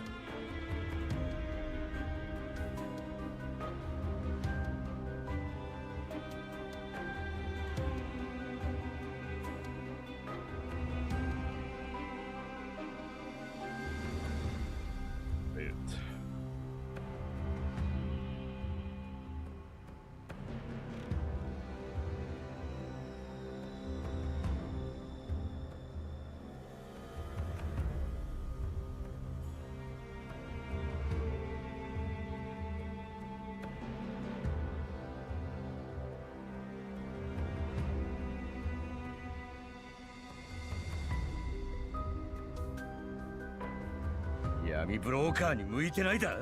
ああ、そうさ。俺はお前たちのような愚か者と違う。 Wait, we were back. Something weird happened to the cord.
Okay. I should deal with the problem I was dealing with. All these years, Yakub often recalls those eyes from his memory. He angrily throws his terminal to the side. The stemware filled with wine shatters on the ground with a loud crash. Red liquid slowly spreads across the floor. Yakub stares at the blood-like hue and suddenly calms down. いや、まだだ。俺としたことが肝心なことを忘れてた。闇ブローカーの戦場は何も仕入れだけではない。方法はいくらでもある。だよな、ポルドニッツァ。 Smiling sinisterly, Yakub retrieves another wine glass and slowly fills it with red liquor. He phones his secretary as he downs the glass. ポルドニッツァに招待状を送れ。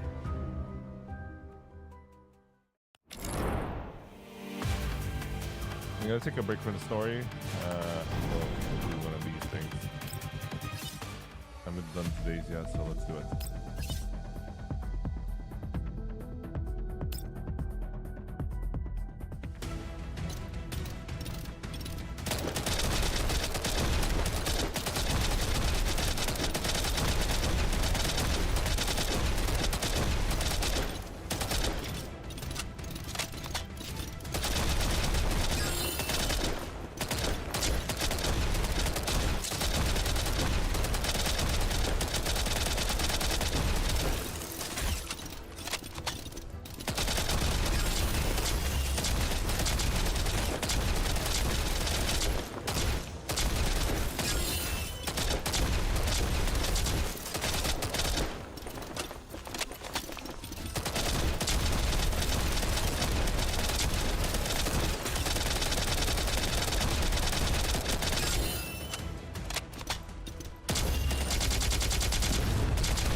miss Suomi.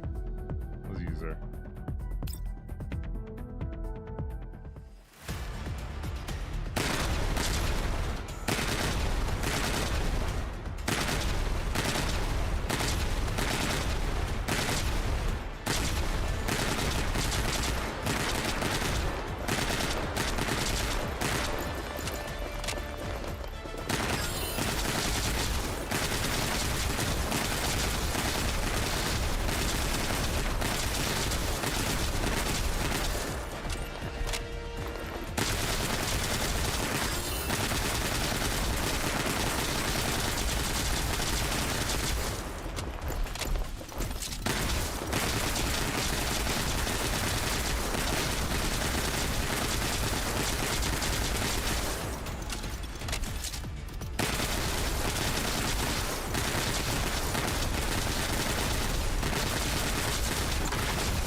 Recess, man.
I'm gonna go back to Yui. I wasn't expecting I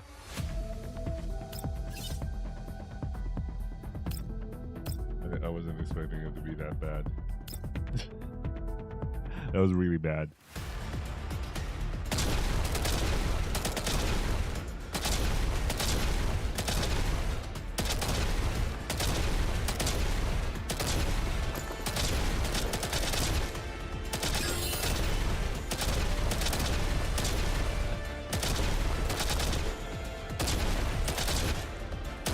Man, the power gap and difference in experience, man. Yuhi feels easier to use. Holy shit.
Bruh, there's like a huge power gap between the experiences.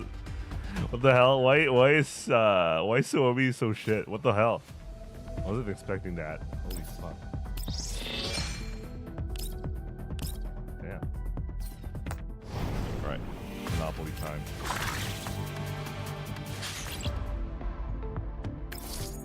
Usual strat. Usual strat.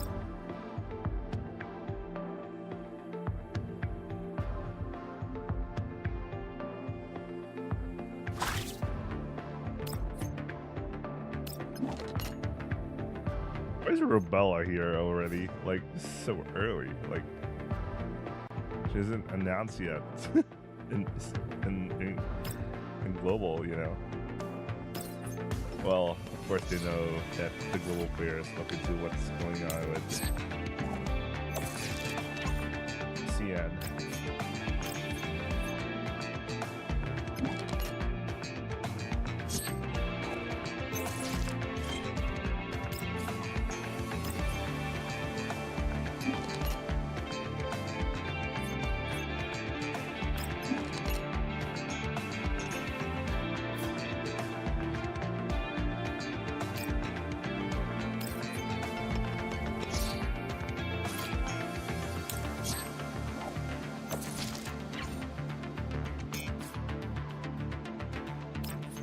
I should build the other structure that increases my chances of winning.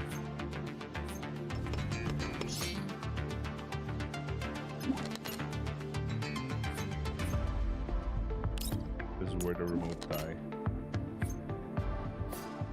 Not really, actually, but the sooner we get this done, the better.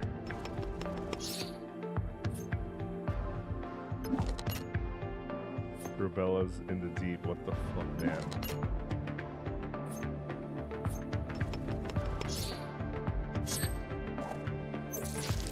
Really? You try to use my own strat on me? It doesn't work that way.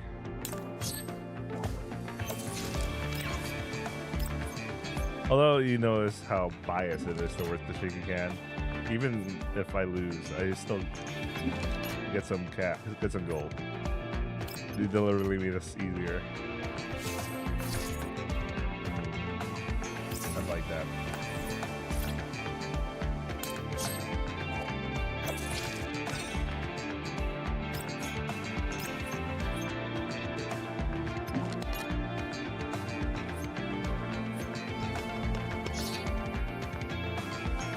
Abandon plot do? Like, I don't even know.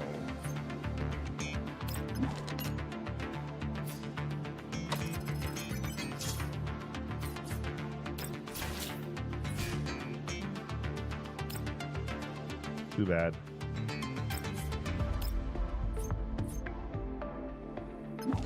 Jesus, Rebella, what the how do you live like that?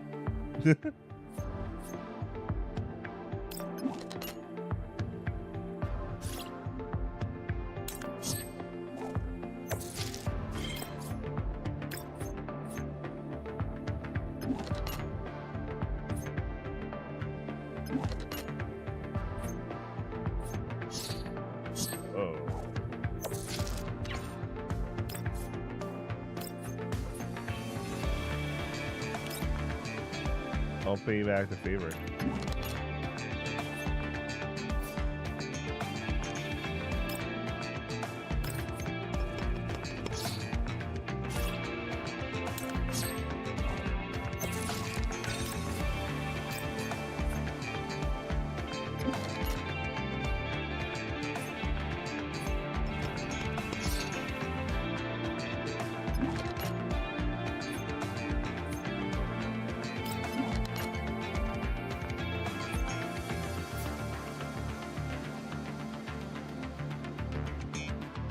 Oh, you're forced to buy it? God damn it.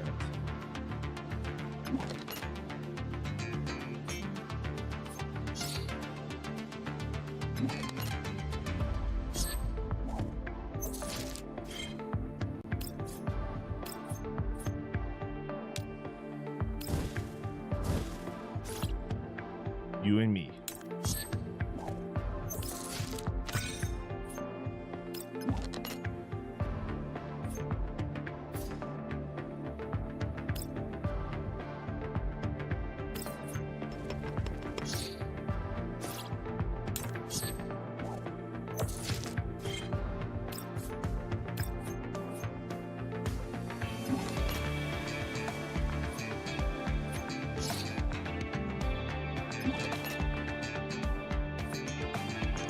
didn't attack anyone? Interesting. Oh no, it's a abandoned plot. Oh.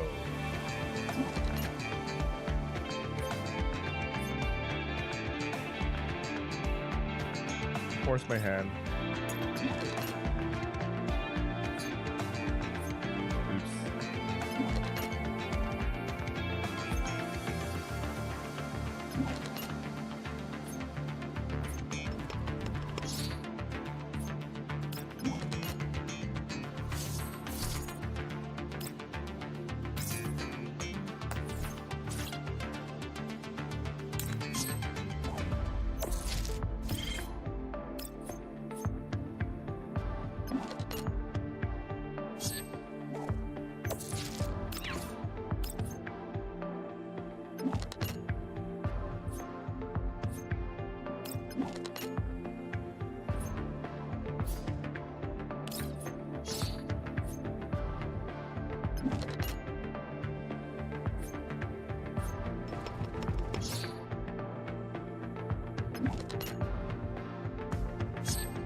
Bastard.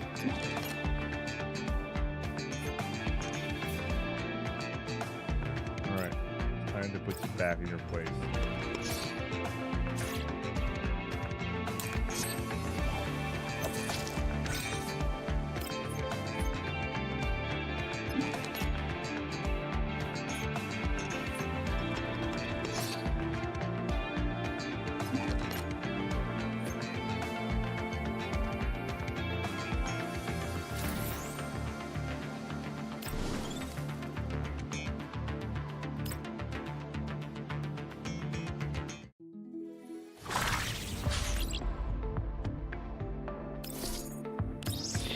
Very nice.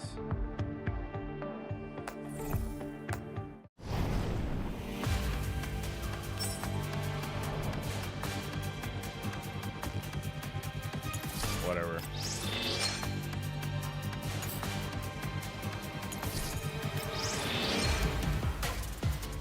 What a waste.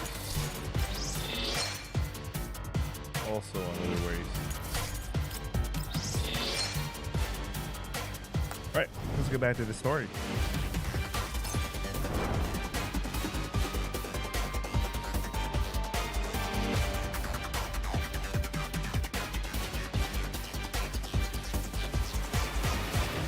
I don't know where we last stopped. Okay, maybe this one.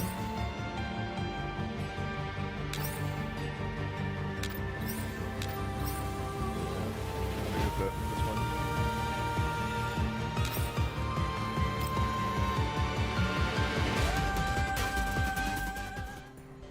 A new day dawns with another round of the rally.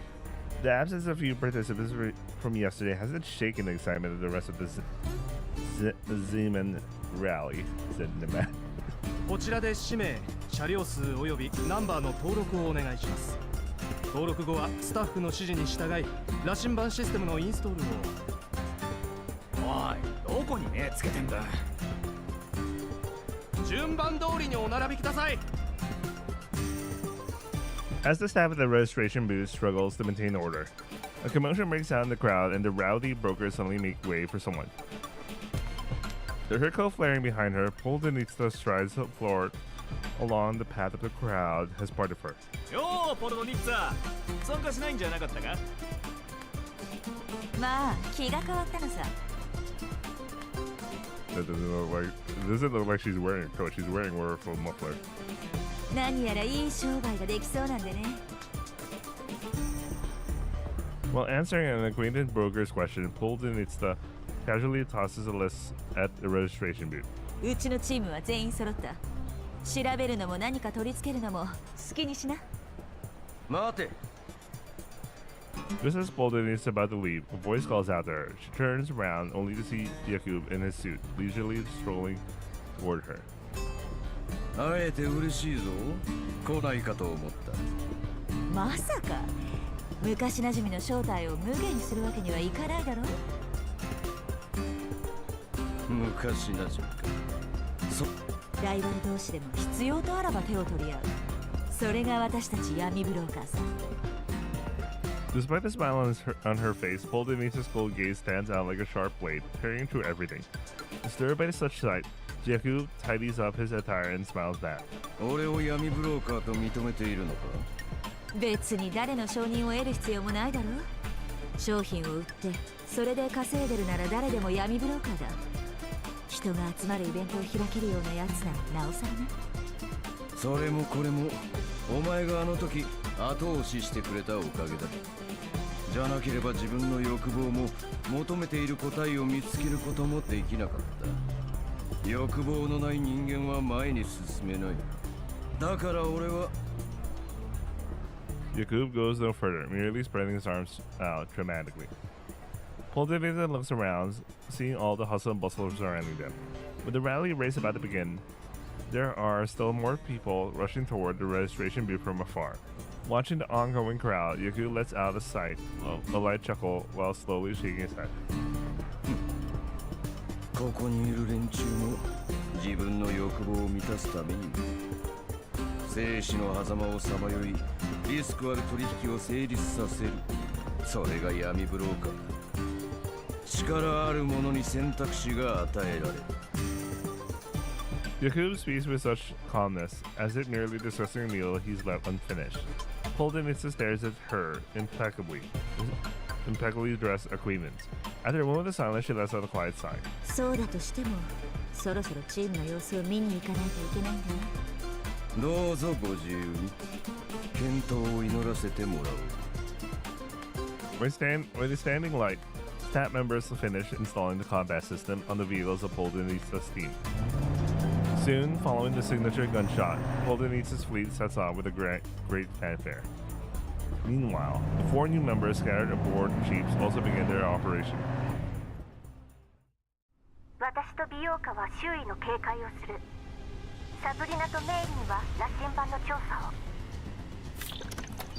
Standing on the passenger seat, Sabrina helps Maylin connect a terminal used for data processing into the system. 大丈夫だよメイリー。接続準備はできてる。指揮官に連絡しよう。In the backseat, Maylin has already established comms with the Shikikan. 指揮官聞こえますか？さっきレースが始まってサブリナさんはこれからセカンダリレベルに接続して羅針盤の調査を開始します。ええ、始めて。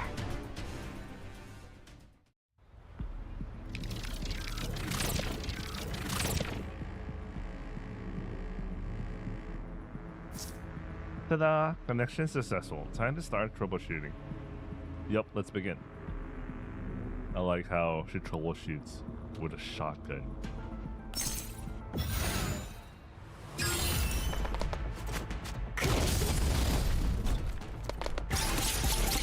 練習の成果をここに。まだまだ上げていくよ。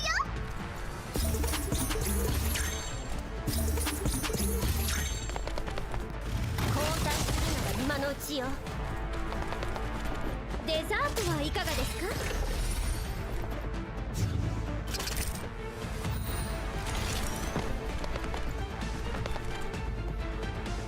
ハンデを開ける。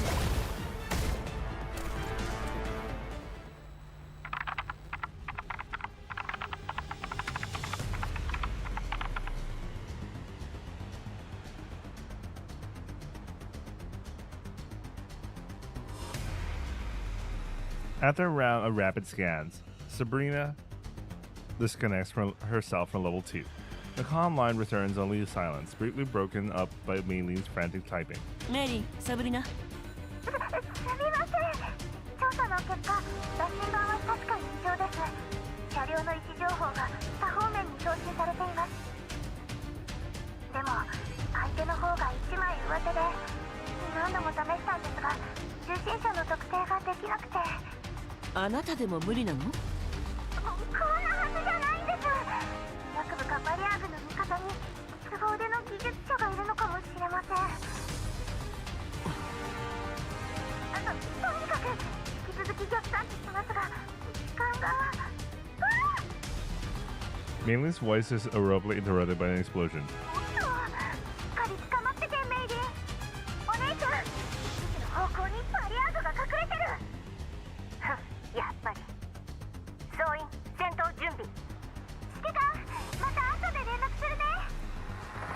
The comm ends in the middle of the gunfire. An engine roars. I double-check the message Meili sent me and the data returned by Brief. Technical know-how far above their usual levels. Modus operandi are inconsistent with their past behaviors. Seems like these old friends of mine have suddenly changed. Setting down the terminal cluttered with information, I look out at the endless wasteland plains. Violet gales swept up clouds, yellow sand obscuring the sky above and distant horizon. Even the sharpest hunter will find the discerning path forward in such obscurity, an almost impossible task. I let out a heavy sigh. Could it be that, in places I cannot see, the Raiders are going through some drastic internal changes? オルドニッツさん、やっぱり私も一緒に。そう背伸びしなさんな。ほらこれを飲みな。 Goldenissa sits down beside Aminda, hands her a glass of milk and pats the little girl on her fluffy head. 私の椅子よりも背が小さいのに昨日のレースじゃ刺激が足りなかったのかい？そういうわけじゃ。Yeah, it's her. This VA. I recognize the voice. I recognize her voice. The warm, comforting aroma of hot milk waves through the air. Aminda holds up the glass, but does not drink it. Instead, stares intently at Boldenitsa. 確かに危なかったし、怖かったですけど、それだけのことで萎縮するのは闇ブローカー失格です。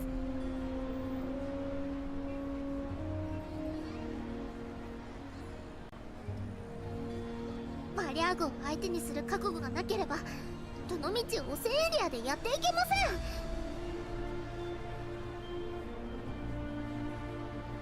Boldenitsa laughs cheerfully. 焦るんじゃないよ。あんたはまだ若い。地道に鍛え続ければきっと大物の闇ブローカーになれる。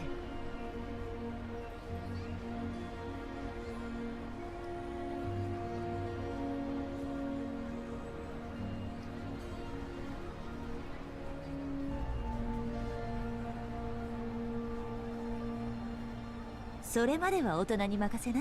小さな英雄ちゃん。Boldenitsa reassuringly pats Aminda's shoulder. それにこのレースの結果は私の手札になるからね。実力はちゃんと証明しないと。でも死んだ仲間の仇を取りたいです。この手で。Clutching the glass in her hands, Aminda slightly lowers her head.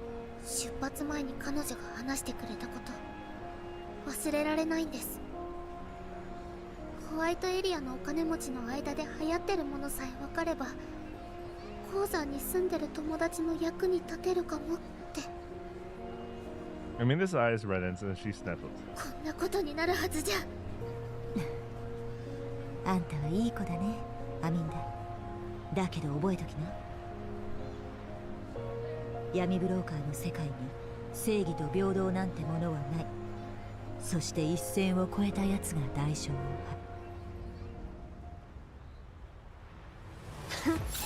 404を敵に回したのが運の尽きよ。All you need, by the way. Anyway. Okay, this is PS15. PS15. Okay, we have a couple more to go. Around noon, I decide to pass the time with the Zakaro dolls at the fair, while waiting for a reply. At last, my terminal suddenly vibrates repeatedly. 指揮官が探していたやつを捕まえました。詳細は添付ファイルを。任務完了。詳細は添付ファイルを見て。Temp file. Why do they call attachments as temp files? Japanese. That's interesting. That's an interesting term. I open the attachments and verify the information sent back together with Springfield. 必要なものは揃ったよね。待ちきれないようですね。Springfield smiles and turns around while clapping her hands. 皆さん、休憩時間はおしまいです。お茶会の準備をしてください。The trio has been impatiently waiting at the nearby booths, quickly gathers around. やっと終わったの？これ以上待ってたらせっかくのメイクが台無しだったよ。店長、今度はどんなご用意を？そうですね。今回のお客様でしたら浅入りの豆で大丈夫です。傍から聞くと誤解を招きそうな会話ね。It kind of does. 指揮官もご一緒にいかがですか？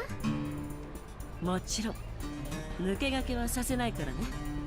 ええ。では提携先にご連絡しますね。Under the watch of the security calls an eye, Springfield dials a familiar number. こんにちは。こちらの用意はできましたので、招待状を例のお客様にお送りください。取引を開始いたしましょう。By the way, I don't get Springfield's gloves. It doesn't fully cover her hand. It covers like probably 70, like it's 3/4 of her hand. And why is a glove like that? わかった。いい結果を期待してるよ。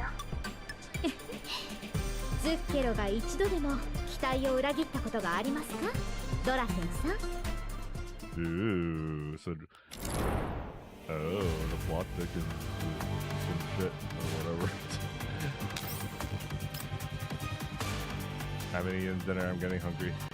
Gotta finish this event story before I can eat dinner. As the taste of black tea settles on my tongue, I see Yaku rush in with his secretary.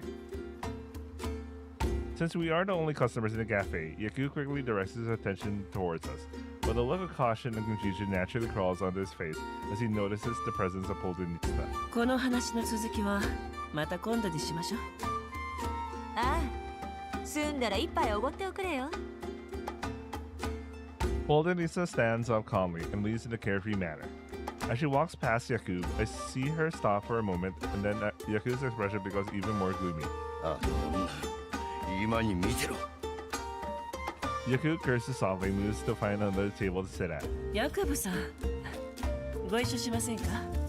あいにくですが先客がいましてね。テーブルを隔てて商談をするつもりですか？どういう意味ですか？なるほど。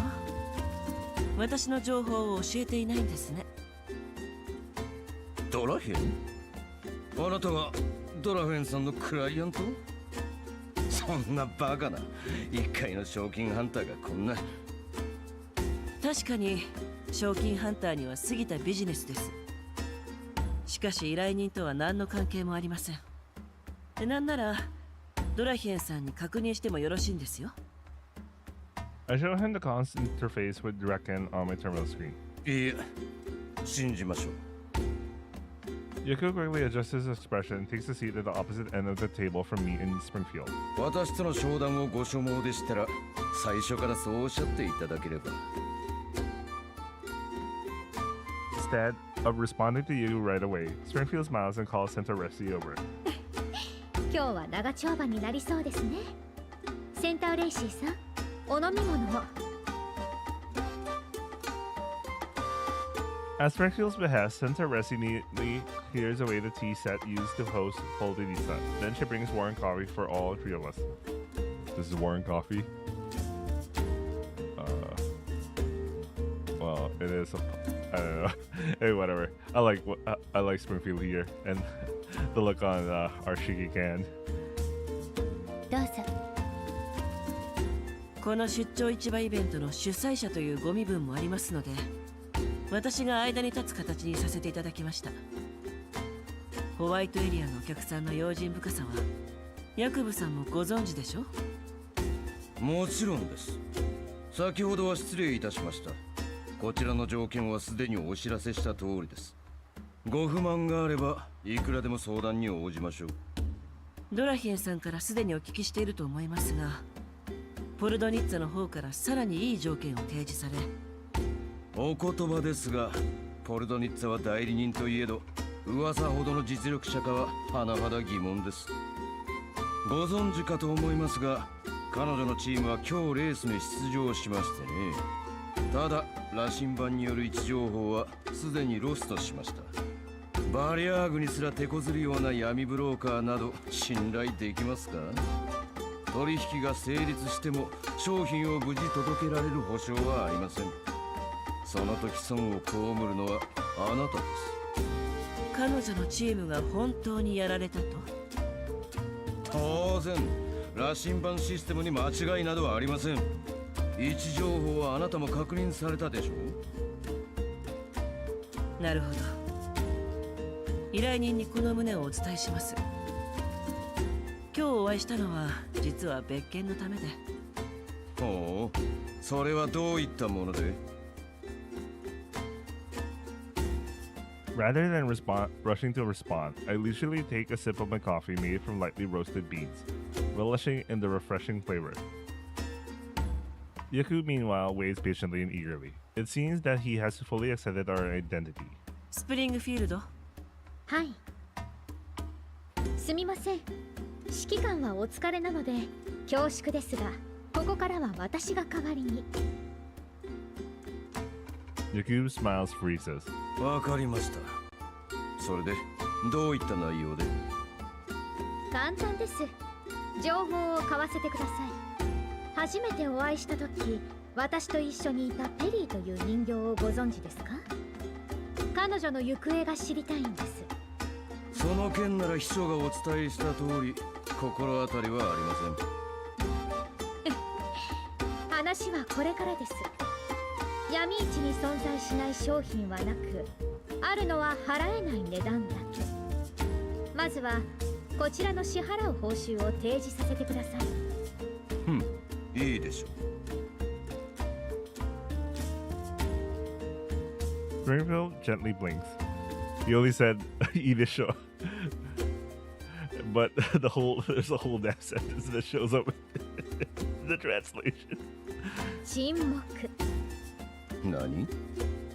あなたがバリャーグと結託している事実を墓場まで持っていきます。Yaku sets down the coffee, the bottom of the cup making a dull tug on the table. 聞き捨てなりませんね。私がバリャーグなどと？そんな力私にはありませんよ。そうでしょうか。あなたの影響力は通常の闇ブローカーの範疇を逸脱しています。Springfield turns on the terminal and shows Yaku the report. ブリーフは常に様々な地域のバリャーグの活動を観察・記録しています。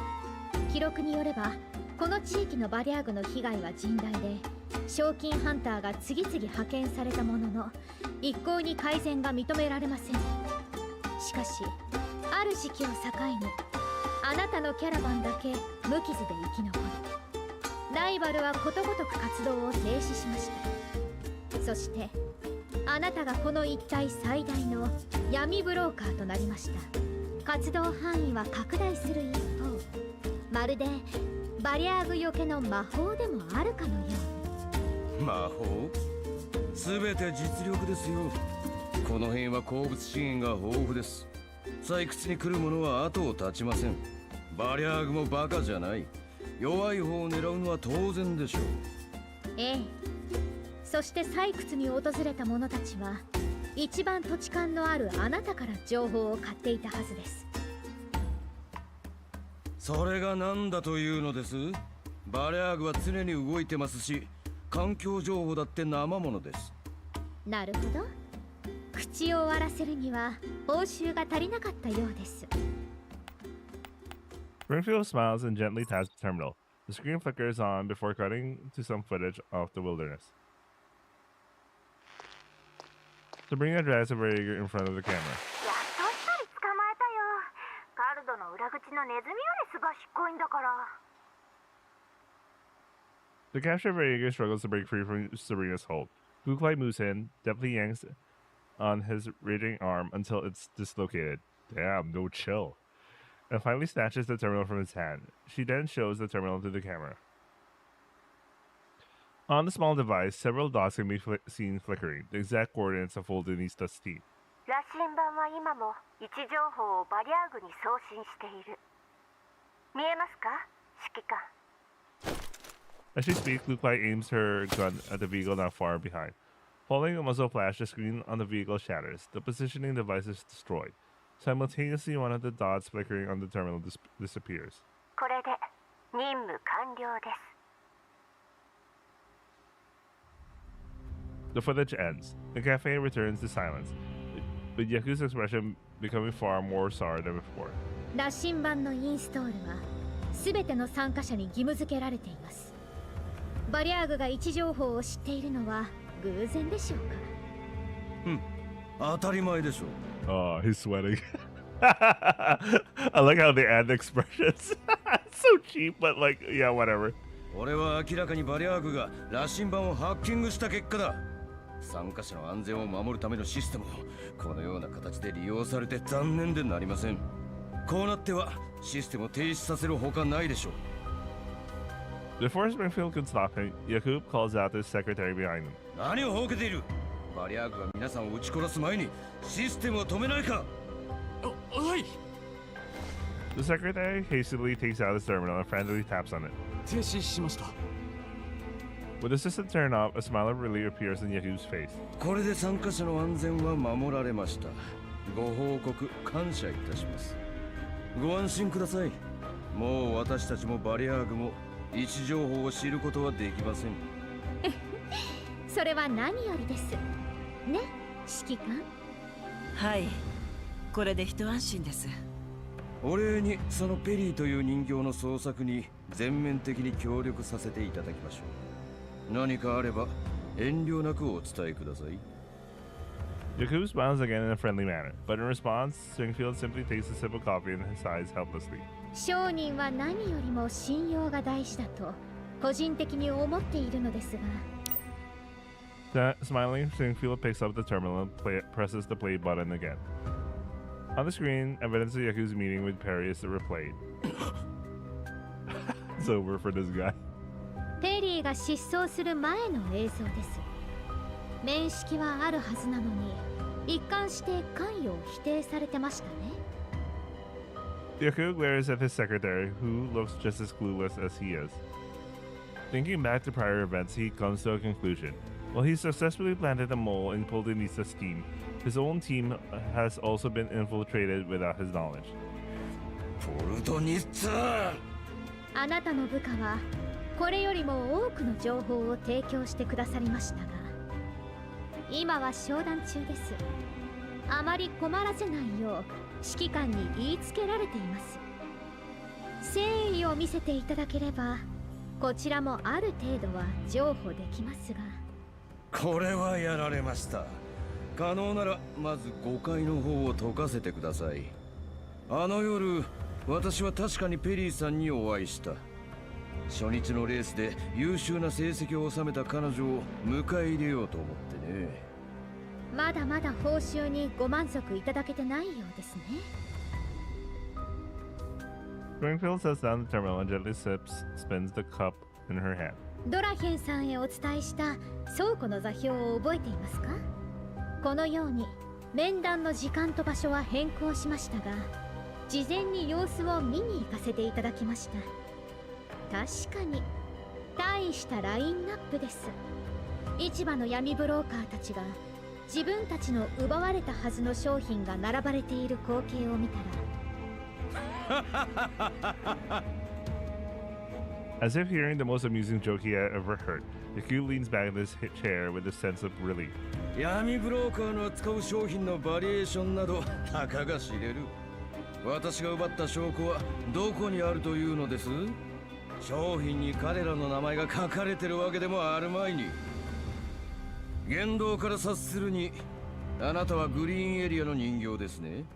指揮官から教わりませんでしたが、汚染エリアにはシリアルナンバーも起きてもない。あるのは金とそれを持つ人間だけ。随分とお行儀がいいんですね。どういう意味です？ここは汚染エリアであなたは闇ブローカー。いつから汚染エリアでは証拠がものを言うようになったんですか？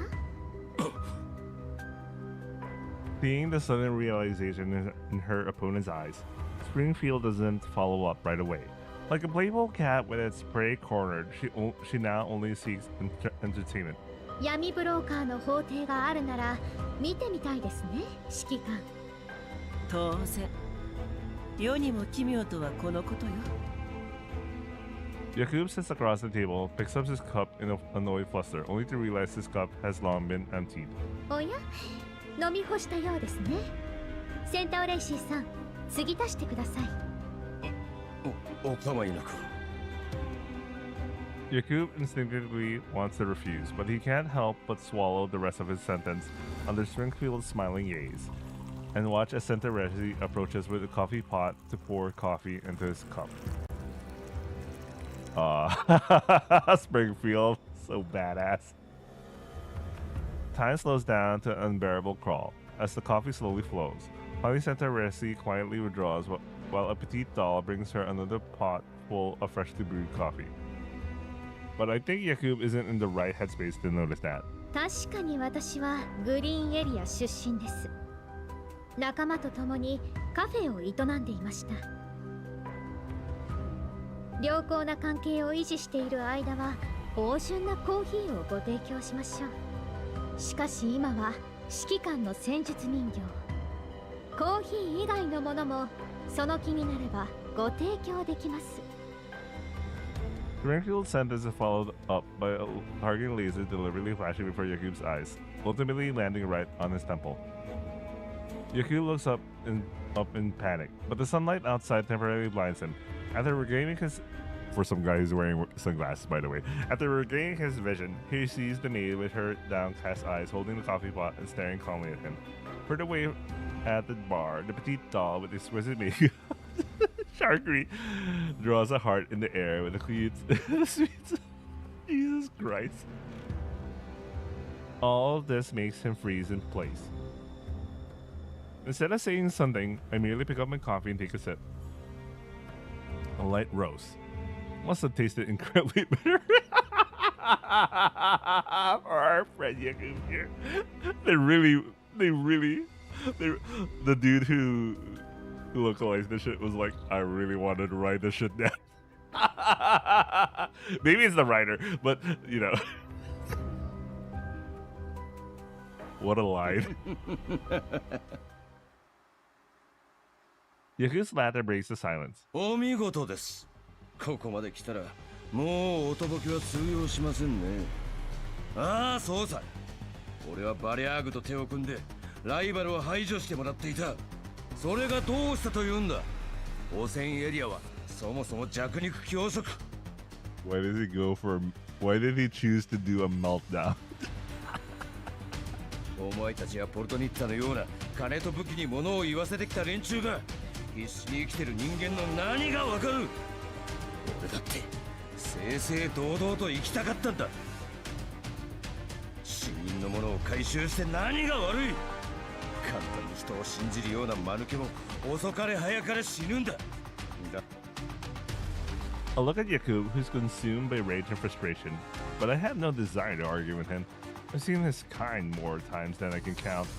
Asar twisted and utterly consumed by the contamination zones. While collapsed radiation physically mutates humans into mindless beasts, desires born out of this harsh environment slowly turn them into demons. Although tragic, it is no excuse for the atrocities they've committed. Rage and survival instincts may allow one to weather the storm, but losing oneself in them will turn anyone into a monster clad in human skin. ポルトニッツァに追い出されてからどんな目にあったか知っているか。安い商品を乗せた車に目をつけられないか。狂った息袋に襲われないか。コーラプスストームに巻き込まれないかとビクビクしながら汚染エリアを行き来する日々だ。He became a porter. He became a sand porter bridges basically. Okay. 毎回経験に祈ったつもりなんだけどな。何事もなく戻ってこられたことは一度もない。それで思ったのさ。利用できるものは何だって利用してやろうってな。ここではどうせ力が全てなんだ。I really don't get why he chose to have a meltdown instead and reveal everything like this. This is so unsightly. あのバリャーグたちさえいれば俺のキャラバンは永遠に最強だ。お前たちもポルトニッツァも俺を舐めていた闇ブローカーどもも誰も俺に勝てない。ああ、そうさ。と助けてくれる。戦術人形がいるからなんだと言うんだ。俺が死んだらあいつらも黙っちゃいないからな。今すぐ呼んで。 Yaku takes out his terminal, but it begins ringing even before he has time to make a call. 旦那、倉庫がバリアグに。 There is a gunshot, and the communication gets cut off. どういうことだ。ヤクブ様、我々の所有する倉庫が次々とバリアグの襲撃を受けています。すでに陥落した場所も。 Well, he got betrayed. なんだと。 He lost his word to them. Meanwhile, my terminal also receives a call from Goza. 指揮官、ブリーフからの支援が到着したわ。 I look at the panicking Yakub. これ以上損失を出したくなければ今すぐ残りの倉庫の場所を言って。 It's over.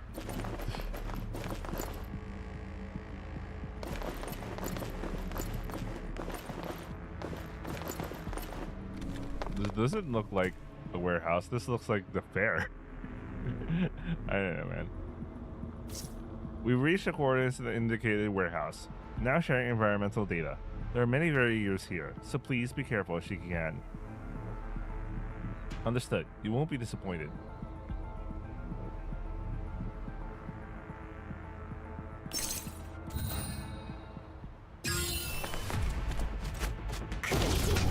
That was so embarrassing for that guy. 練習の成果をここに。まだまだ上げていくよ。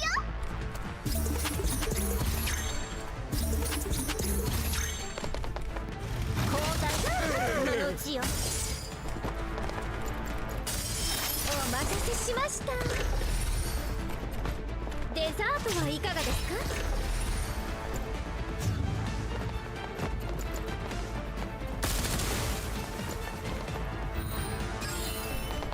逃げられる。リズムに乗ってこう。指揮官、倉庫付近のバリアーグはあらかた片付けたわ。ほとんどの物資は奪われて一部しか回収できなかった。分かった。レース参加者は無事？ええ、倉庫に人数を割いてたからレースで略奪を行っていたのは少数よ。そう。引き続きブリーフとの連絡を。了解。 Upon hanging my communication with Groza, I look over at Yakub, who is stubbornly trying to contact his warehouses. The hollow gaze in his eyes have completely replaced the dignified facade he had previously put on. お前たち、バリアーグが俺の倉庫を襲うことを知っていたのか。ならどうして俺の商品を守らない。 Oh, you're supposed to go into a business deal with them, but you didn't. 残念ながら私たちやブリーフにとっても想定外です。 Yakub suddenly throws the terminal aside and yanks on his hair. His once meticulously minty hair, good to know, now lies in jumbled strands on top of his head, reminding me of the slum dwellers forced to live underground with no access to clean water and no way to maintain personal hygiene. 指揮官、バリアーグの動きが。予測？ Springfield glances at me hesitantly, only continuing after receiving my nod of approval. 少し前、ドラヘンさんに教えられた倉庫へ調査に向かったところ、警備員はバリアーグによって全滅。商品も全て略奪されていました。現場に落ちていた警備員の端末には未送信のメッセージがありました。それによれば、バリアーグの次の狙いは集落。結局俺も獲物だったということか。 Yakub suddenly pauses. 待て。ということは他の闇ブローカーから奪われたものを見つけたというのは嘘だったのか。 Bruh, that's why it's so pathetic you did a meltdown. I was like, that's the most stupidest thing you could ever do, bro. Springfield's silence completely breaks his last minute resolve. That's so pathetic of him, man.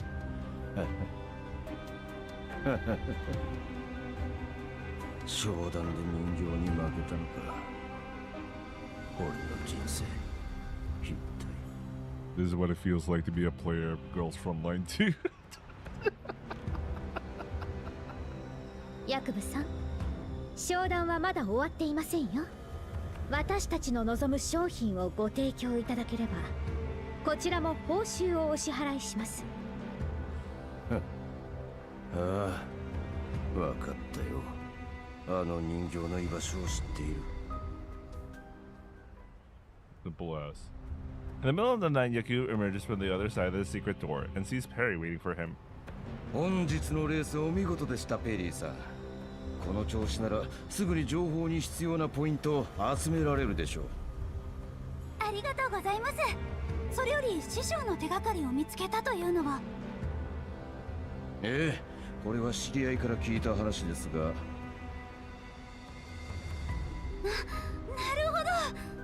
まさか師匠がクリスタルハンターになって名前も変えていたなんて、通りで見つからないわけだ。ありがとうございます。すぐに探しに行きます。 This is Perry, who is so proud to say that she's so used to dealing with yummy burgers and all that shit. Fell for the most common bullshit ever. 少々お待ちを。実はこれから出荷の予定があるのですが、せっかくですし乗って行かれては。部下にペリーさんを待つよう連絡しておきましょう。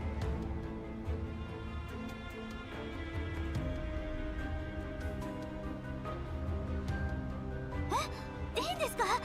ではお言葉に甘えて、今指揮官に。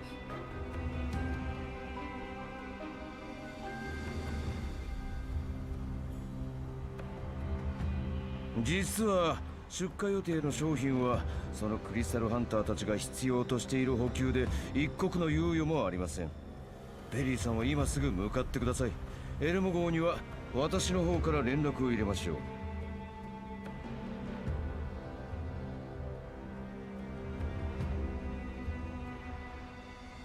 でもあと2分もすれば出発します。さあ。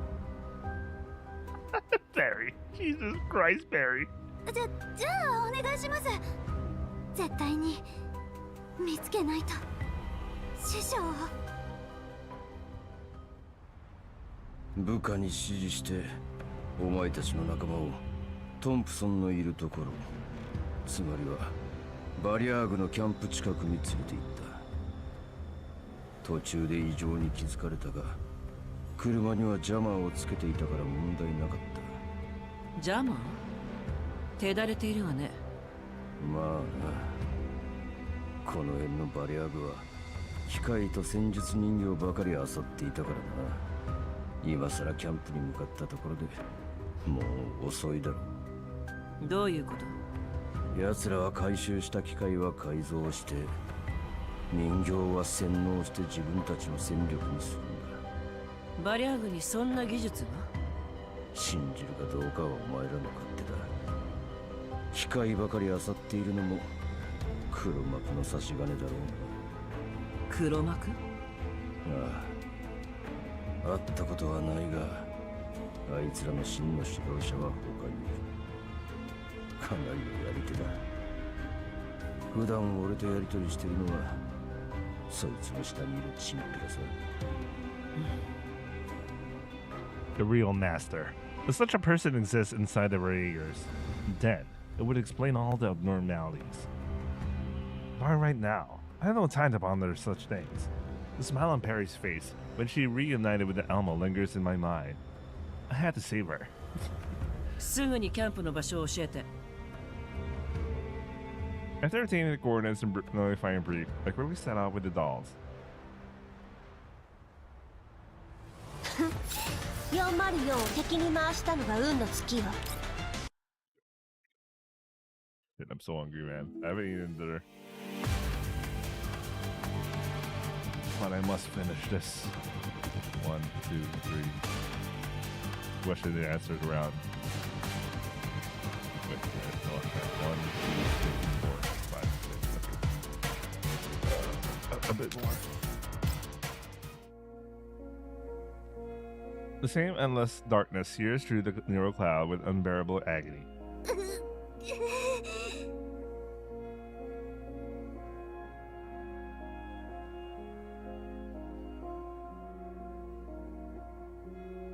I can't recall. Those memories that were here, what were they supposed to be? I can't remember. The gaps are widening, the blanks are expanding. Once cherished neural records break and fade away. Even though she knows she can't possibly win, Peri refuses to give in. She walks through that door again and again, only to be struck down by Springfield once more. The overwrite creeps forward with each fall. It won't be long before everything that makes her Peri is gone. God damn it, something happened to my mouse. Give me a second.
Mouse is back.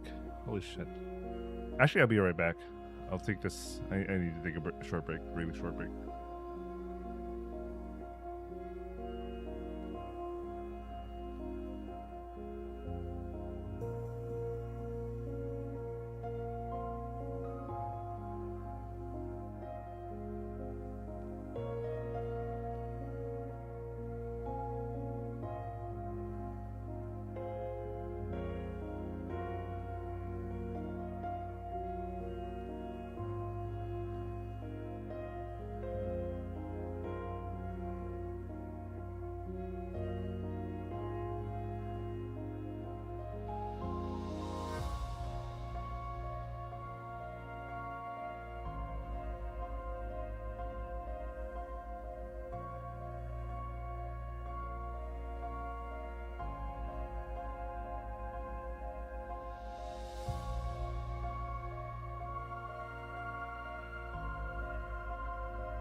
Okay, I'm back.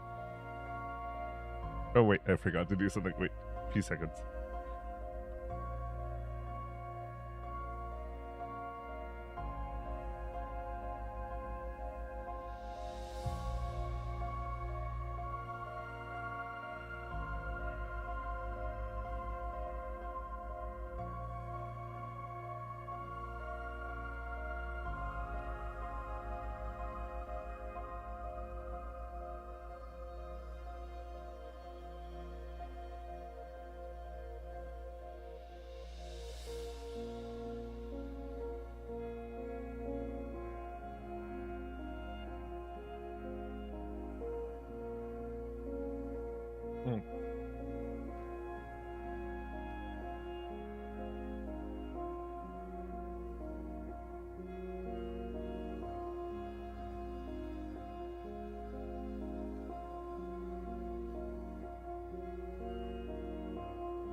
Okay.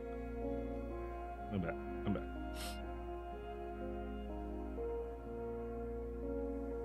やだ。 I'm guessing they hired Peri to be because she cries so well or something. No, wait, no. This.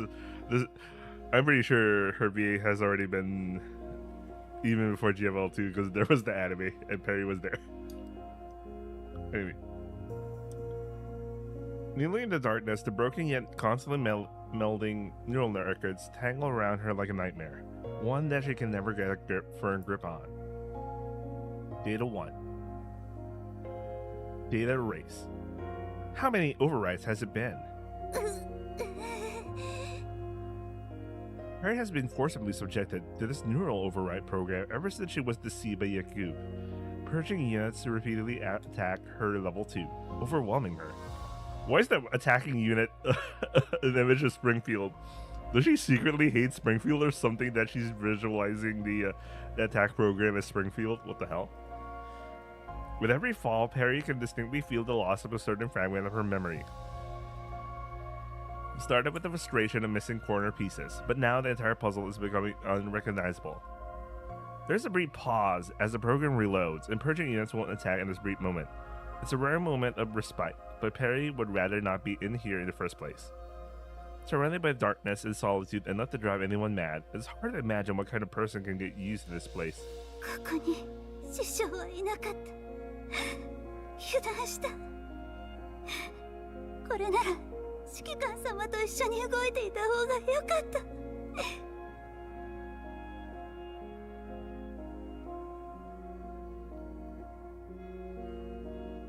その通り。 Enduring the searing pain, Peri subconsciously assumes a defensive posture and looks around warily, but she does not spot the person who spoke to her. 誰ですか? 今教えても意味がない。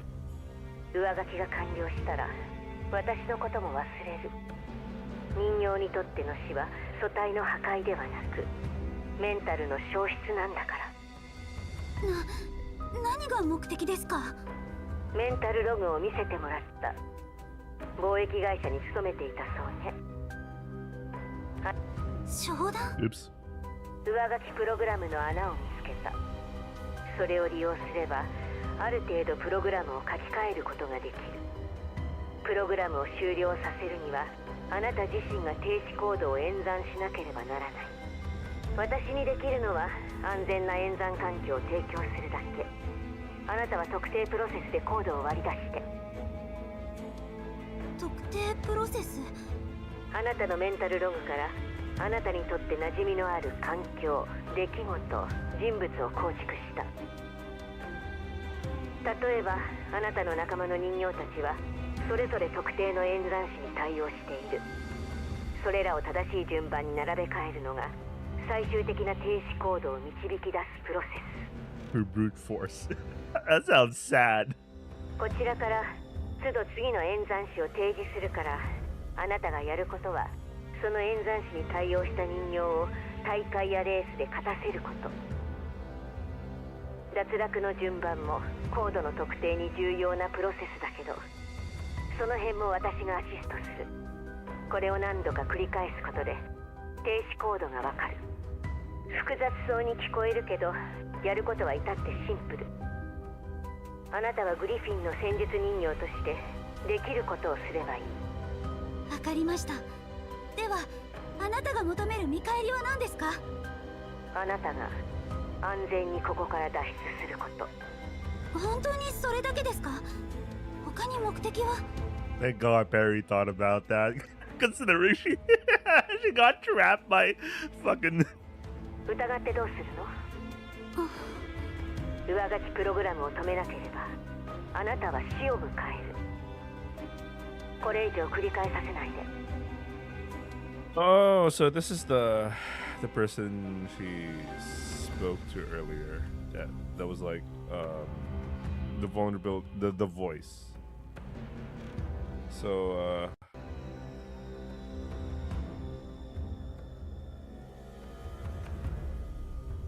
I'm a little distracted. Give me a second. I will need to finish this thing I'm doing. Very important to do. Very important to do. I had to do this now.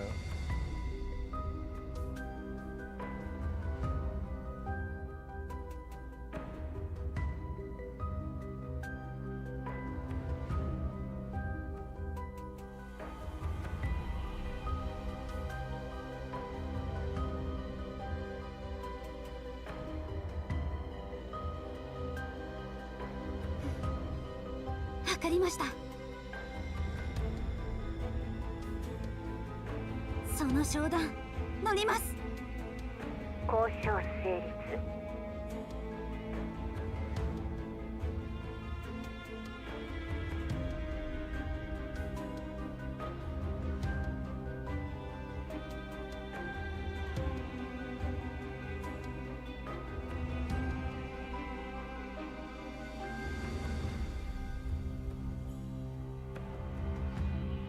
In the darkness, a door opens.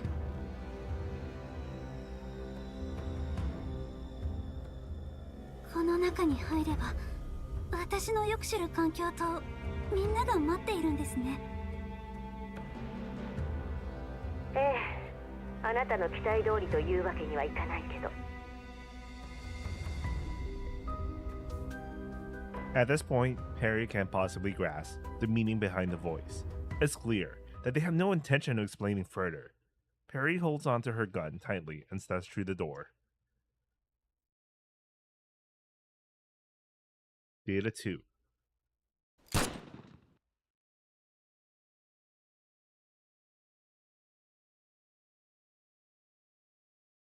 Bang.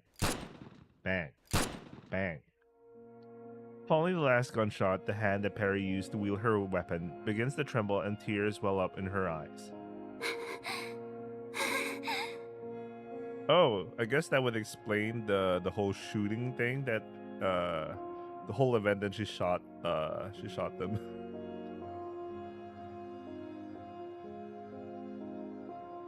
I think it's terrible though, because whatever gets to a point that she couldn't even tell, you know? They couldn't even tell that she's shooting,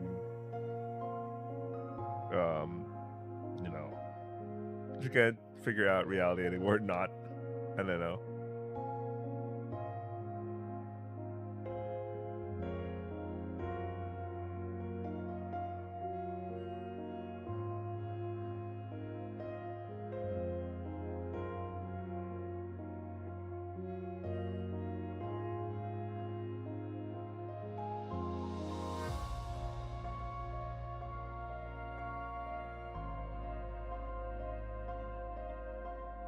Give me a second. I'm so hungry.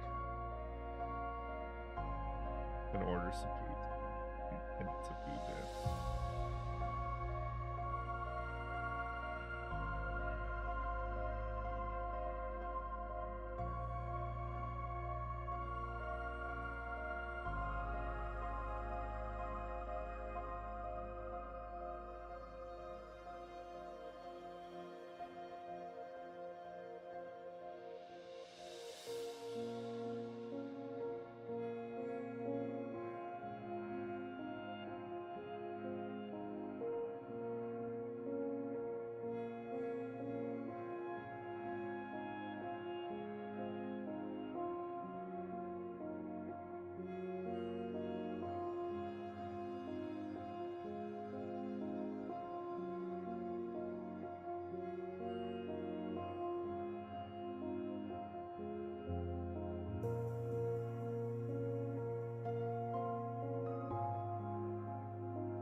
Good shawarma coming up. Excited. Holy shit.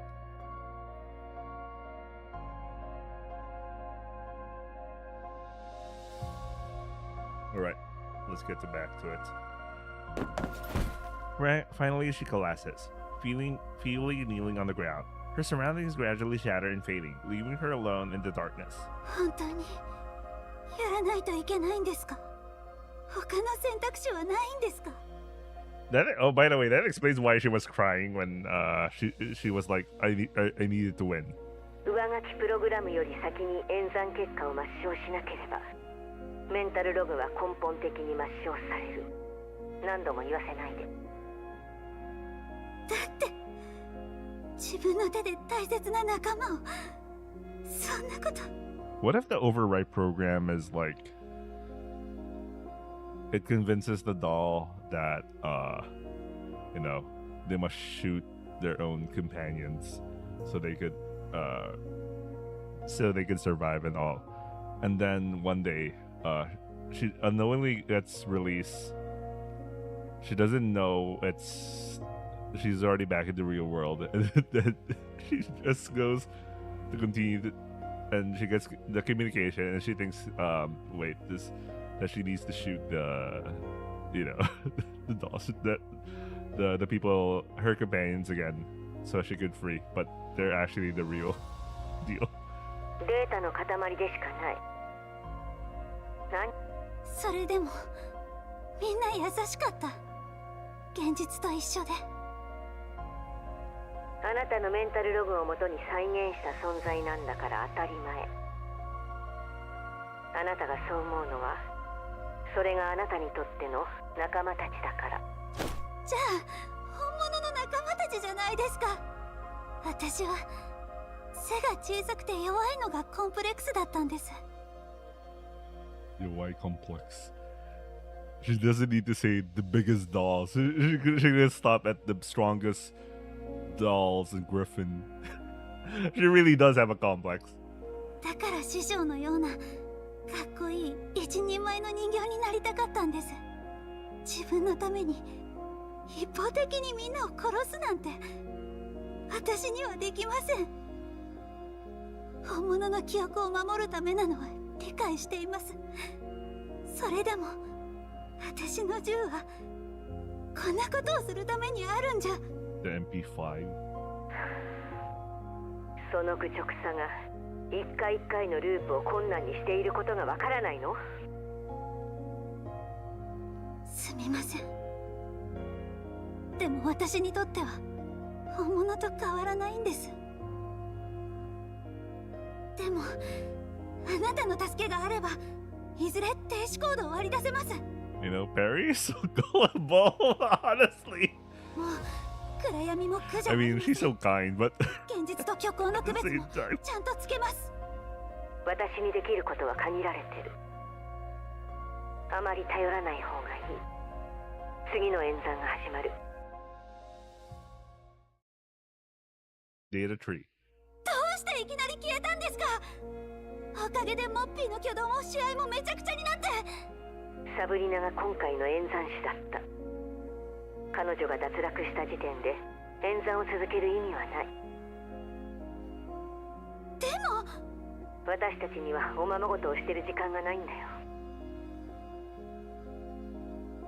These simulations exist to only generate the termination code, not to offer a blissful dream to indulge them. This is a fact that both know all too well. What? That this is a fact that both know all too what? The grammar, bro. はい。 That we ちゃん both と分かってま know す。 all too well. What the fuck? でもそのおままごとが私を突き動かしてくれてるんです。演算結果を抹消した時、スプリングフィールドさんが消えましたが、影響はありますか？わからない。システムが異常データに早めに対処した可能性がある。今のところ異常は認められない。よかったです。これでゴールが近づいてきましたね。あなたのおかげです。もしかしたら次の演算で停止コードがわかるかもしれませんよね。そう簡単にはいかない。次がダメでもその次できっと。上書きプログラムには必ず防衛機能がついてる。防衛機能が働いたら私はすぐに離脱する。 The pain and scorching sensation brought by the override continues to torment Peri. Not wanting to forget, Peri desperately recalls fragments of her neural records. At the very least, she mustn't have forgotten what she is and what she's doing, so that she has a chance of making it out alive. As Peri encourages herself with these words, true and false memories slowly merge into an amalgamation as her neural cloud gradually collapses. I thought neural clouds get backed up, right? I mean, it could always reflate, it could always, I don't know, man. It's still hard because, there's the localized neural cloud of the doll versus like the one that's actually in the cloud, quote unquote. I mean, when I mean cloud, it's in the Elmo, right? They mentioned that they store the backups in the Elmo. Maybe there's a misunderstanding in my understanding of how the neural cloud works, but anyway. Peri leans against the car door. The compass on the screen inside flickers unusually. 絶対に見つけないと。停止コードを。絶対に師匠を。もう一度聞きます。あの夜、誰と話していたんですか？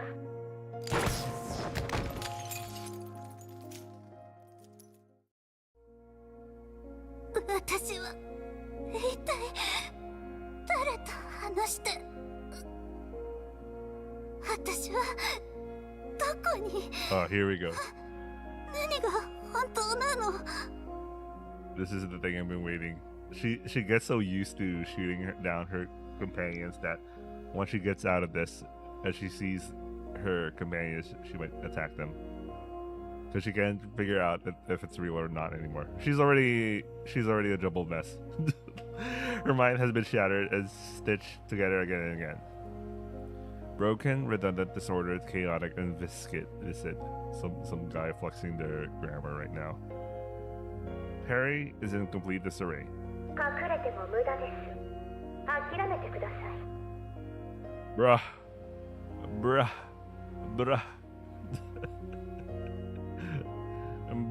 Look at that.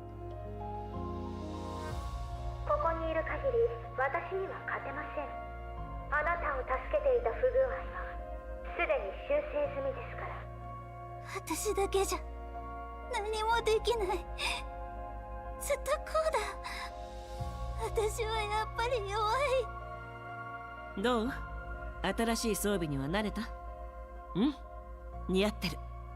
師匠のように強くなるって誓ったのに。改造した人形を高く見すぎてるのか、それともただ自分を卑下しすぎてるのか。成績がいささか足りないのは確かだ。そう考えてるのはお前だけだ。私は結局一人前にはなれなかった。 Wait, that might be Thompson. I don't know. Wait, Thompson GFL1.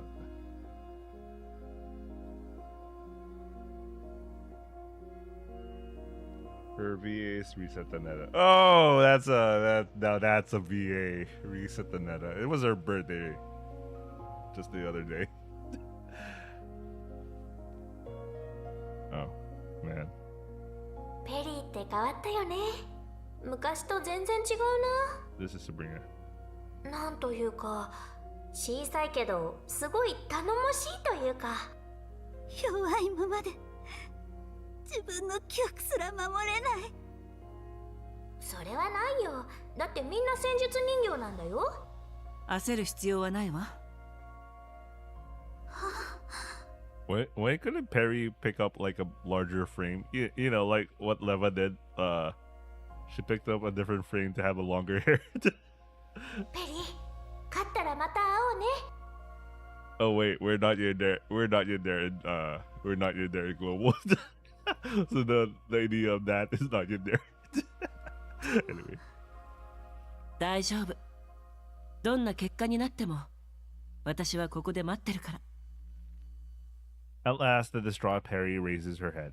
時間が経っても変わらないな。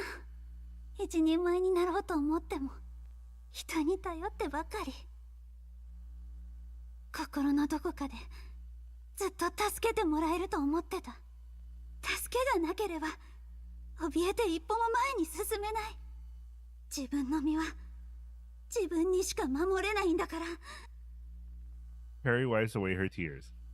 You're speaking as if you didn't win.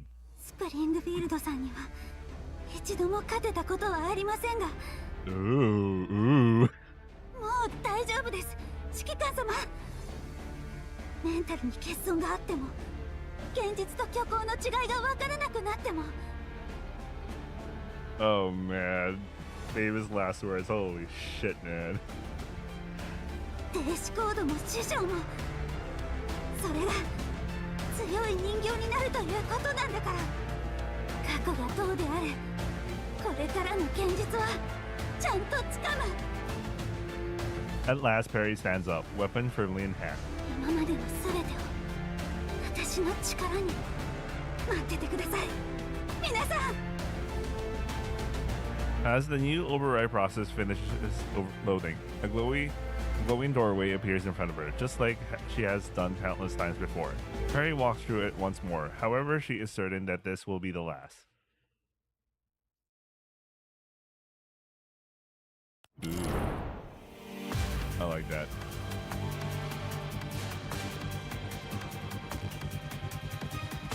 I like that. I like the whole thing. Oh, it's Springfield though. Springfield is waiting for her.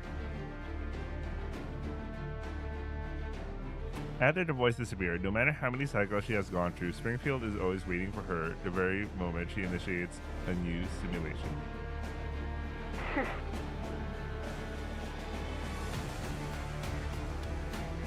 Like countless times before, Springfield flashes a polite yet cold smile at Peri before training her rifle on her. But unlike before, this time, Peri no longer runs away. ようやく決心したようです。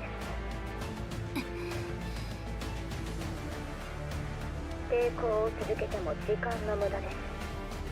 おとなしくしていればまたみんなと会えるかもしれないんですよ。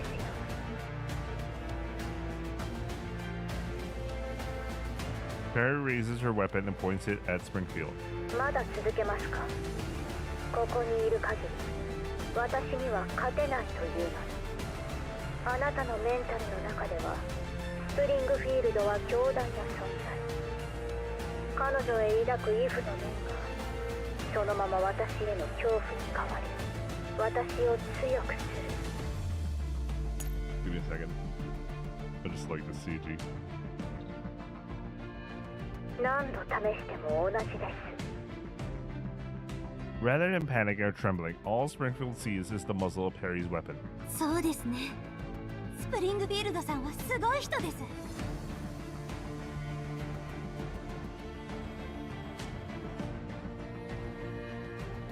でもあなたは違います。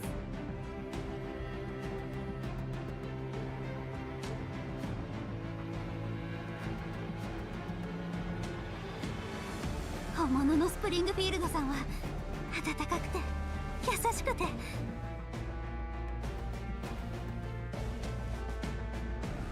それに怒ったスプリングフィールドさんの方が1万倍怖いです。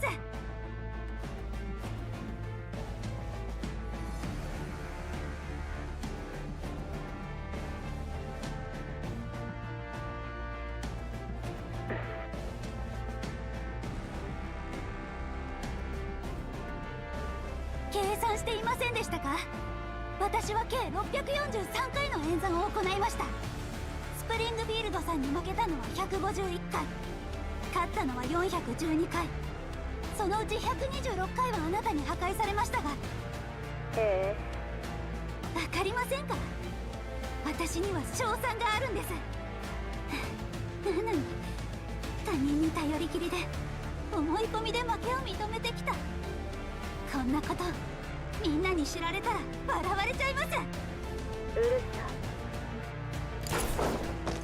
Springfield pulls the trigger before Peri can finish, but Peri manages to swiftly dodge the bullet. メンタルログなんかじゃ温かい気持ちも励ましも楽しい時間も再現することはできません。だから私は絶対にみんなのところへ帰ります。そんなデータで再現されたあなたなんかただの出来損ないです。あなたのことは私が一番知っています。そして今の私はあなたより強い。 Now bereft of hesitation, without worries, devoid of anxiety, Peri pulls the trigger with resolute determination. 私のメンタルを返してください。 My mental. If you want your mental back.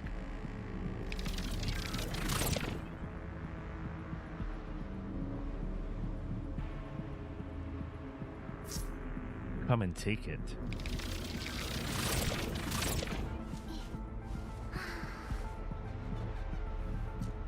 Has time to clean her sunglasses. Just you wait, I won't lose.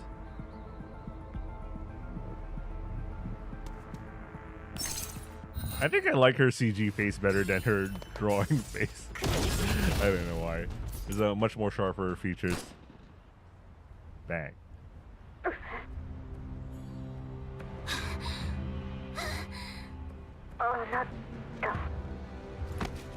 With a look of disbelief on her face, Springfield collapses as her core is pierced by the bullet. Having exhausted her last ounce of strength, Peri collapses to the ground. Her scarred body finally gets a moment of rest, but instead of happiness, it's the feeling of exhaustion that overwhelms her. It's at this moment Peri realizes the simulated space is beginning to collapse. This is to be expected. Once the voice has disappeared and Peri's neural records become sparse, there are barely any fragments remaining to support a stable simulation. She has ignored all of this up until now due to her pain.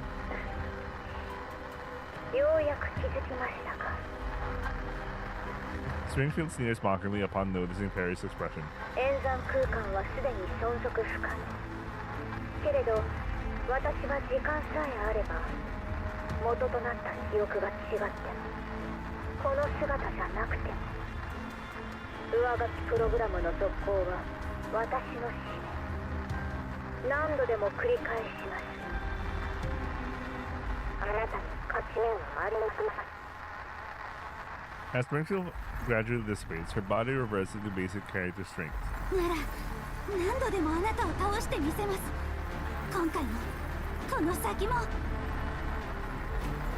Before Springfield completely disappears, Peri once again picks up her weapon. それがどんなに時間がかかっても私は絶対に自分のメンタルを守り抜きます。それに私は一人じゃありません。仲間がきっと私を見つけてくれます。全てを出し切れたステージだったね。楽しかった。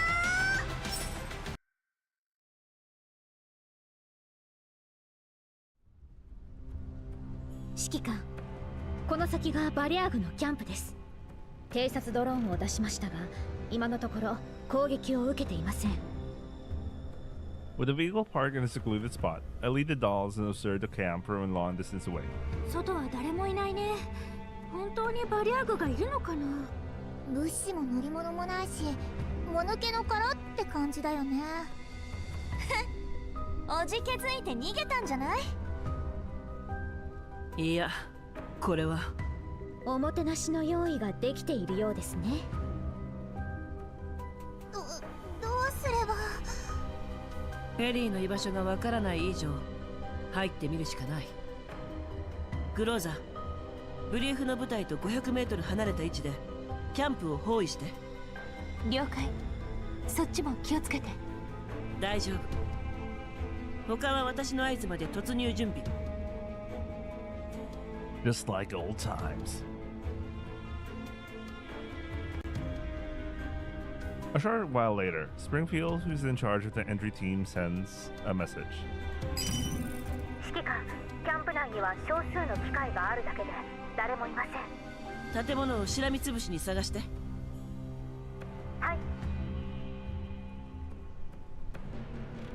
東側の倉庫は機械が少し残ってる以外異常なし。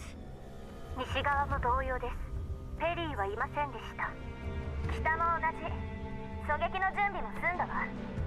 これ本当に意味あるの？誰もいないじゃない。南側はうわーFollowing Sabrina's screams, a loud thud of something heavy collapsing comes through the comms. どうしたの？大きい機械が動き出した。支援をお願い。指揮官様、こっちの機械も。皆さん、冷静に対象を排除してください。サブリナさんは交代してキャンプの中部で合流。グローザ、増援部隊を向かわせて。了解。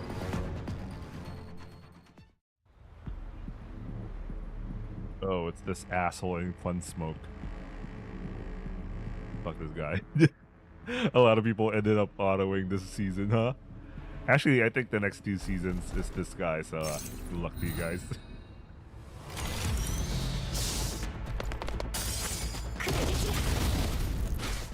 逃げられるぞ。練習の成果はここに。リズムに乗ってこう。まだまだ上げていくよ。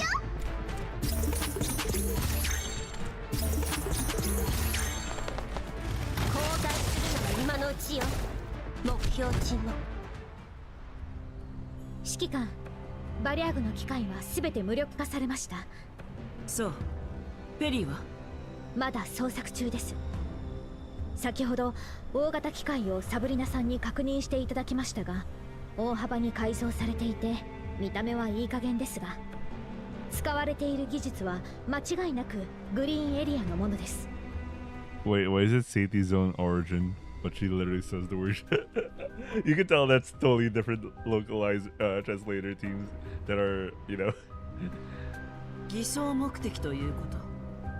Speaking of localizing. バリアーグのセンスという線もありますが、その可能性は大きいと思います。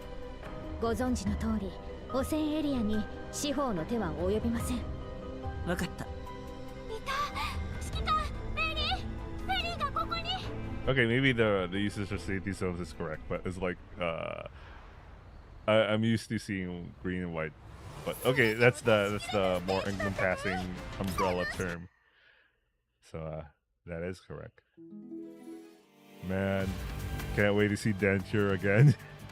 Denture is coming back. She's not dead. Well, she never died anyway. Actually died. あそこだよ。きデカブツが出てきたところ。 In a dark compartment at the side of the warehouse, Peri lies silently on the operating table with her eyes tightly shut. ペリー起きて。 Sabrina attempts to wake her, but Peri remains unresponsive. 指揮官、ペリーが多分フリーズしてるんだと思う。私に見せてください。 Quickly connecting Peri to her portable device, Maylin begins an emergency examination. そんな指揮官。どうしたの？ペリーさんはフリーズではなくメンタルを何かのプログラムによって占領攻撃されている状態です。プログラム？まさかヤクブの言ってた洗脳プログラム？ He did mention something like that, right? 上書きのことですか？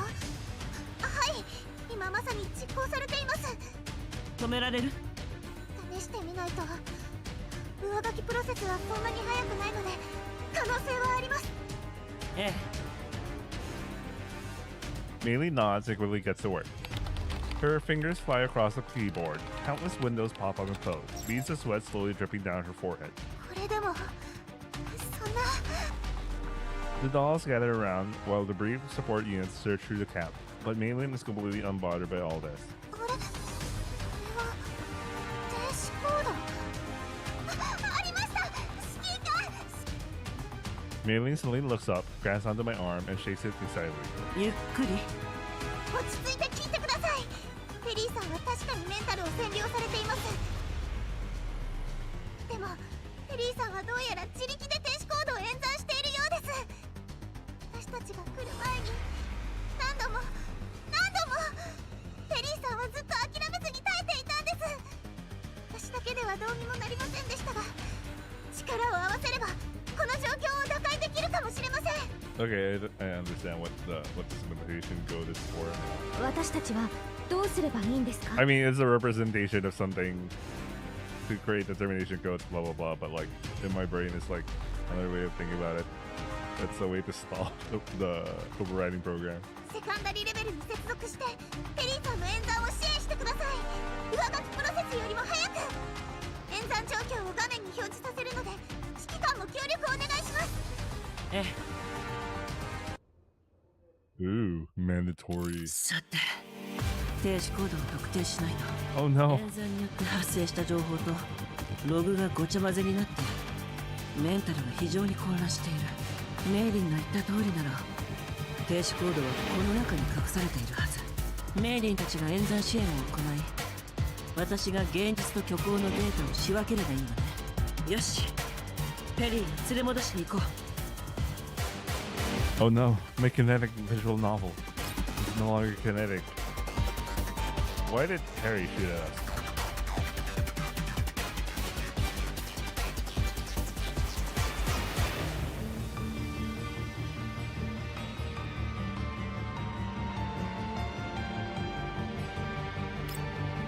That's it. These are the... メイリンによればペリーの演算が失敗した場合、上書きプログラムより先に手動で演算結果を抹消しなければならない。そうしないとメンタルログは消され、次の演算を開始できない。演算によって生まれた私たち、抹消の対象ペリー。辛かったに違いないわ。早く助け出さないと。 On which days did Perry participate in the rally? I'll be right back.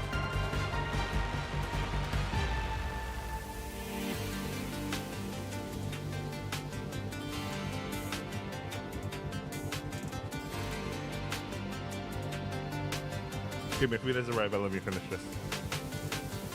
She took part on both days. それは違う。 Oh, she only took part in the first day? ペリーのメンタルログを元にしているけど、現実と一致しているとは限らない。私の記憶を根拠にしないと。そうだ。初日以降、ペリーは失踪した。私が飲んだくれたばかりに。 It's over for me. What exactly is Perry looking for?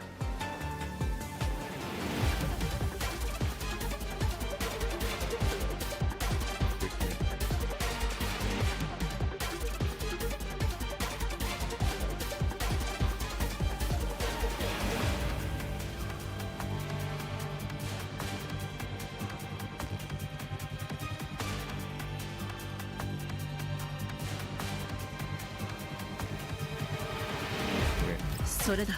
上書きプログラムを終了させ師匠を探す。それがペリーの目的よ。そのために何度もレースを繰り返してきた。 What does Perry feel about everyone? Affection, guilt. 冤罪結果を抹消するたびにペリーは罪悪感に苛まれていた。何度も繰り返しても仲間を手にかけるのが苦痛だったはずだけど、それも冤残がもたらした結果、みんなへの気持ちとは違う。そう、ペリーはずっとみんなのことが好きなんだわ。現実ではそうじゃなくて、この気持ちは本物じゃなければ冤残で再現された世界はこんなに穏やかなわけがない。全ての苦しみを一人で抱え込んで。 Become a doll who can stand on her own. 一人前でも失敗はする。それを受け入れ挽回し、時には助けを求めることが大事なの。トンプソンが今のペリーを見たらきっと笑うだろうな。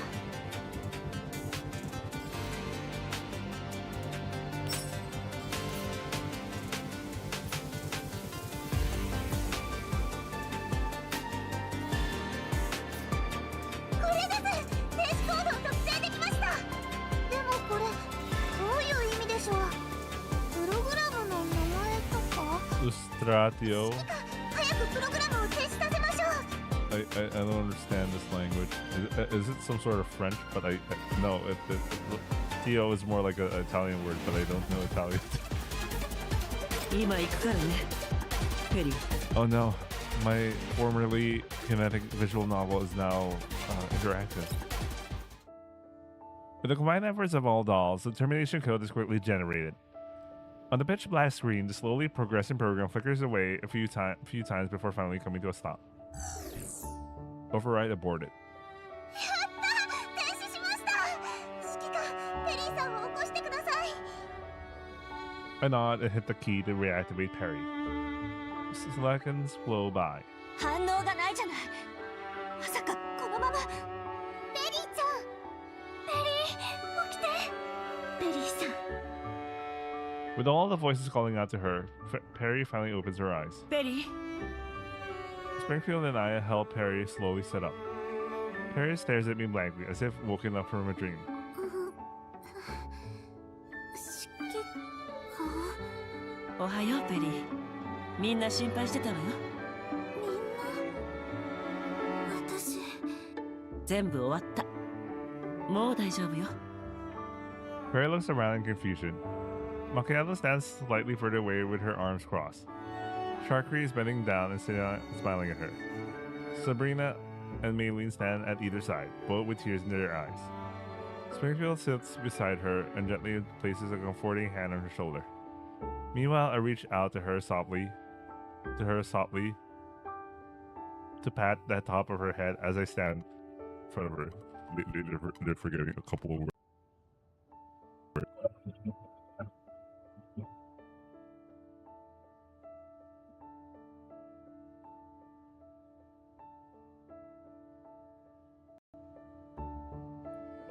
Okay, I'm back. I had to disconnect my mic for a second because something weird happened. They were forgetting a single word in English, and then they made an effort to write something in I think it's Italian. I know, just to sound so cool to English speakers for some reason. Anyway. おかえり。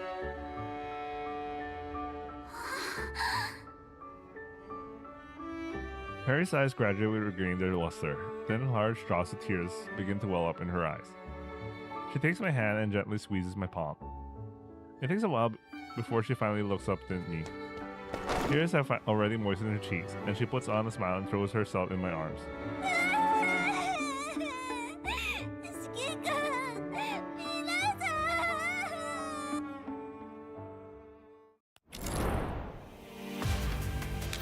Alright, let's finish this. My food's already here. It's already dark by the time we head back towards the settlement, but the streets and alleys are still bustling with energy. After taking care of the aftermath, Neely and I reach the entrance of the fair, a convoy vehicle slowly rolling out of the intersection.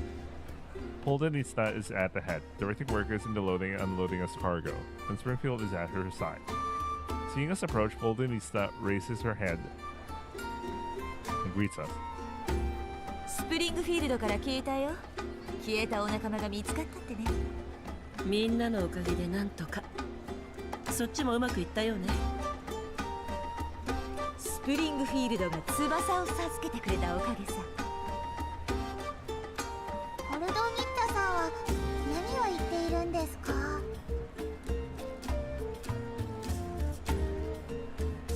Mewing glanced at me with a look of desperation. それはスプリングフィールドに聞いてみないとね。エルモ号一の商人だし、商売の秘訣もセットで教えてもらおう。もったいぶった仕返しですか？まさかあなたを怒らせたらエルモ号が売られてしまいそうだわ。そんな印象を抱かれていたのですね。How do you do that? She gazes at me with a playful expression. The dazzle of the market casts a soft yet mysterious shadow on her face. ではご説明します。ドラヘンさんは情報屋の仕事で知り合った仲介人です。政府エリアと汚染エリアの間に立つことが多く、今回はホワイトエリアの企業に依頼されて実力のある闇ブローカーとパイプを持つよう動いていました。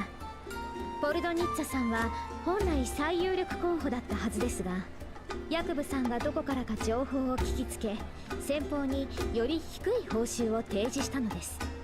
私のキャラバンから情報を仕入れるとはなかなかやる。そこで先方は比較検討するために両者を調査しました。ヤクブさんを調べてこのことを知った私はドラヘンさんに連絡して報酬と交換に協力を申し出ました。そうやってヤクブの倉庫の場所を知ったのね。ええ、さらにヤクブさんに圧力をかけるようお願いしました。ここまでうまくいったのもポルドニッツァさんのおかげです。大したことじゃない。こっちはネズミを捕らえることができた上に大きなビジネスを成功させたんだ。あの監視カメラの映像くらい安いもんさ。それだけじゃない。こちらの人形がレースでバリア軍を倒したことも自分の手柄としてクライアントにアピールしたんでしょ。もうやすやすと騙されてくれないか。わかった。次来た時は値引きしておくよ。ポルドニッツァさんを餌に大きな魚が釣れました。よくわかりませんが、すごいことをしてたんですね。I feel bad for baby. 商人同士の至ってシンプルな取引です。メイリンさんも大人になれば、いえ、一生わからない方がいいかもしれません。そうですか？ Facing the smiling Springfield, Mei scratches her head in confusion. Suddenly she remembers something. そうだ、指揮官、本当にヤクブさんを見逃すんですか？ペリーさんもあんな目に合わせてバリアグと組んで大勢の人を陥れたんですよ。指揮官を責めてやりなさんな。これは私の意思なんだ。Instead of rushing to explain, Poldenisa looks over at her team, who's working together to lift a large cargo box into the garage. While still wearing rough garments, I am certain they now walk a different path from those who dwell in the underground slums, despite their undoubtedly shared origin. As this perilous wasteland undergoes its own natural selection process, the government's relief effort is merely a drop in the bucket. If mankind doesn't pursue changes, they will eventually join the fine sand beneath their feet. Underground brokers are such agents of change. If humans are feeble ants in the face of class contamination, then settlements like this are the anthills. Brokers' convoys move like marching ant trail, winding its way through this wasteland between one anthill and another. Some of them grow fangs and find treasures, even if those treasures might be nothing but scraps in the eyes of those living in safety zones. Others are crushed and inevitably absorbed into the wasteland. ヤクブはキャラバンを解散しようとしているようだった。やっと闇ブローカーとしてのあり方を理解したってのか。私たちは無法者だが一線をわきまえなければならない。賞金ハンターやバリアーグと遜色ない武装をしているが、根本的に違うのは私たちは商人だってことだ。一線を越えたやつをメルクリウスは守ったりしない。たく人間ってのは厄介だね。Boldenissa goes on while still looking at her crew. 闇ブローカー同士に秘密なんてないのに腐れ縁としての情けだ。今夜は役部に生きるのに必死だった人間のために祈りを捧げよう。 I stop the still confused mailing from asking further and lead her and Springfield away, leaving the calm the night all to Boldenissa. We start driving back to the Elmo after spending the night at the settlement. Basking in the sunshine, Peri looks over with her sparkling eyes. なんだかまだ戻ってきた実感が湧きません。また消えちゃわないか心配で。大丈夫。あなたは一人じゃない。はい。あの声がなければ今頃メンタルはきっと上書きされていました。バリアグが私をあそこに置いたのもおそらく私を戦力にするつもりだったんだと思います。一歩違えばみんなを撃っていたかもしれないと思うと。もう無茶はしないでね。スプリングフィールドのように慎重にならないと。はい、もうしません。でもあの声は結局何だったんでしょう。 Yeah, who's that mystery person? わからない。でもあなたが上書きを免れることは彼女の目的の一つに違いない。きっと今もどこかにいる。そうですね。よくわかりませんがすごく強そうな人でした。私なんかまだまだです。もっともっと頑張らないと。その前に Peri looks out of the car window. The towering silhouette of the Elmo is gradually coming into view. 早く正式にエルモ号の所属になってメンタルをバックアップしないと。 Oh, it's okay. Okay, that explains everything. Okay. The car stops and the dolls and I step out as we are greeted by those who stayed behind aboard the Elmo. Like a nimble rabbit, Peri swiftly hops forward. The others, somewhat moved by her, hasten their pace as well, leaving me behind. A party popper suddenly bursts in the sunlight. キャロリックちゃん、先に行くなんてずるいじゃないですか。 Oh, it's called Ben. 別に約束したわけじゃないでしょ。 There's so many VAs for this. 荒波が魚群を引きつける。 This is funded by Google, by the way. No. This was before they received the global cash, by the way. Anyway, Nemesis also pops hers. For once, there are no arguments between the two. Almost simultaneously, the dolls pull on strings of their hidden party poppers. Colorful confetti rains down from the sky. ずいぶん盛大な出迎えね。外で起きたことを知ってみんな心配してたのよ。歓迎会で残ったクラッカーね。今年はずいぶんたくさん使ったわ。それだけ仲間が増えたってことよ。I recall that this event was the December event for GFL. So this was their 1 year party, 1 year anniversary event. For us, it's 6 months anniversary. Following Perry's exclamation, all the dolls, no matter what they have been doing, turn around and look at me. 指揮官、遅いわよ。定められし記号が光り輝く。なーに照れてるんですか、指揮官。ペプリ、今夜超すごいライブをやるからね。Yo, it's Bubbly. シャークリーもだよ。今夜はシャークリーのことだけ見てて。 It's good to know Bepley and Sharky are chill now. Or rather, Sharky's chill with Bepley. 指揮官。 So many VAs, man. お姉ちゃん、声が小さいよ。ほら、私みたいにもっと大声で。指揮官。ご主人様、お茶菓子をご用意いたします。なーに突っ立ってんのよ、バカ。空気にならないで。読むのがめんどくさいから。みんな待ってますよ、指揮官。あれ、ここは。きくん、2番隊と働いてきたの？お疲れ様だね。何でボケてんの？2番隊は別の任務から帰ってくる途中でしょ。こんなやつはほっとこ指揮官。間違って最初にクラッカー鳴らしちゃったけど、びっくりさせなくてよかった。おかえり。ここのところ異常はなかったよ。皆さん喜んでいますね。寂しい時間が長いほど再会した瞬間は甘く得難いものへと変わる。そう思いませんか、指揮官？早く入りましょう。皆さんを待たせたら悪いです。そろそろ出発の時間よ、指揮官。Rosa is standing right next to me, and she reaches out. Without hesitation, I firmly grasp her hand back, the very first hand I held onto when I sank into the swamp. Together, we wandered the darkness for a long time. Good to know that she's the canonical wife, by the way. Later on, we met more companions. There were reunions, new acquaintances, much laughter, and new misunderstandings.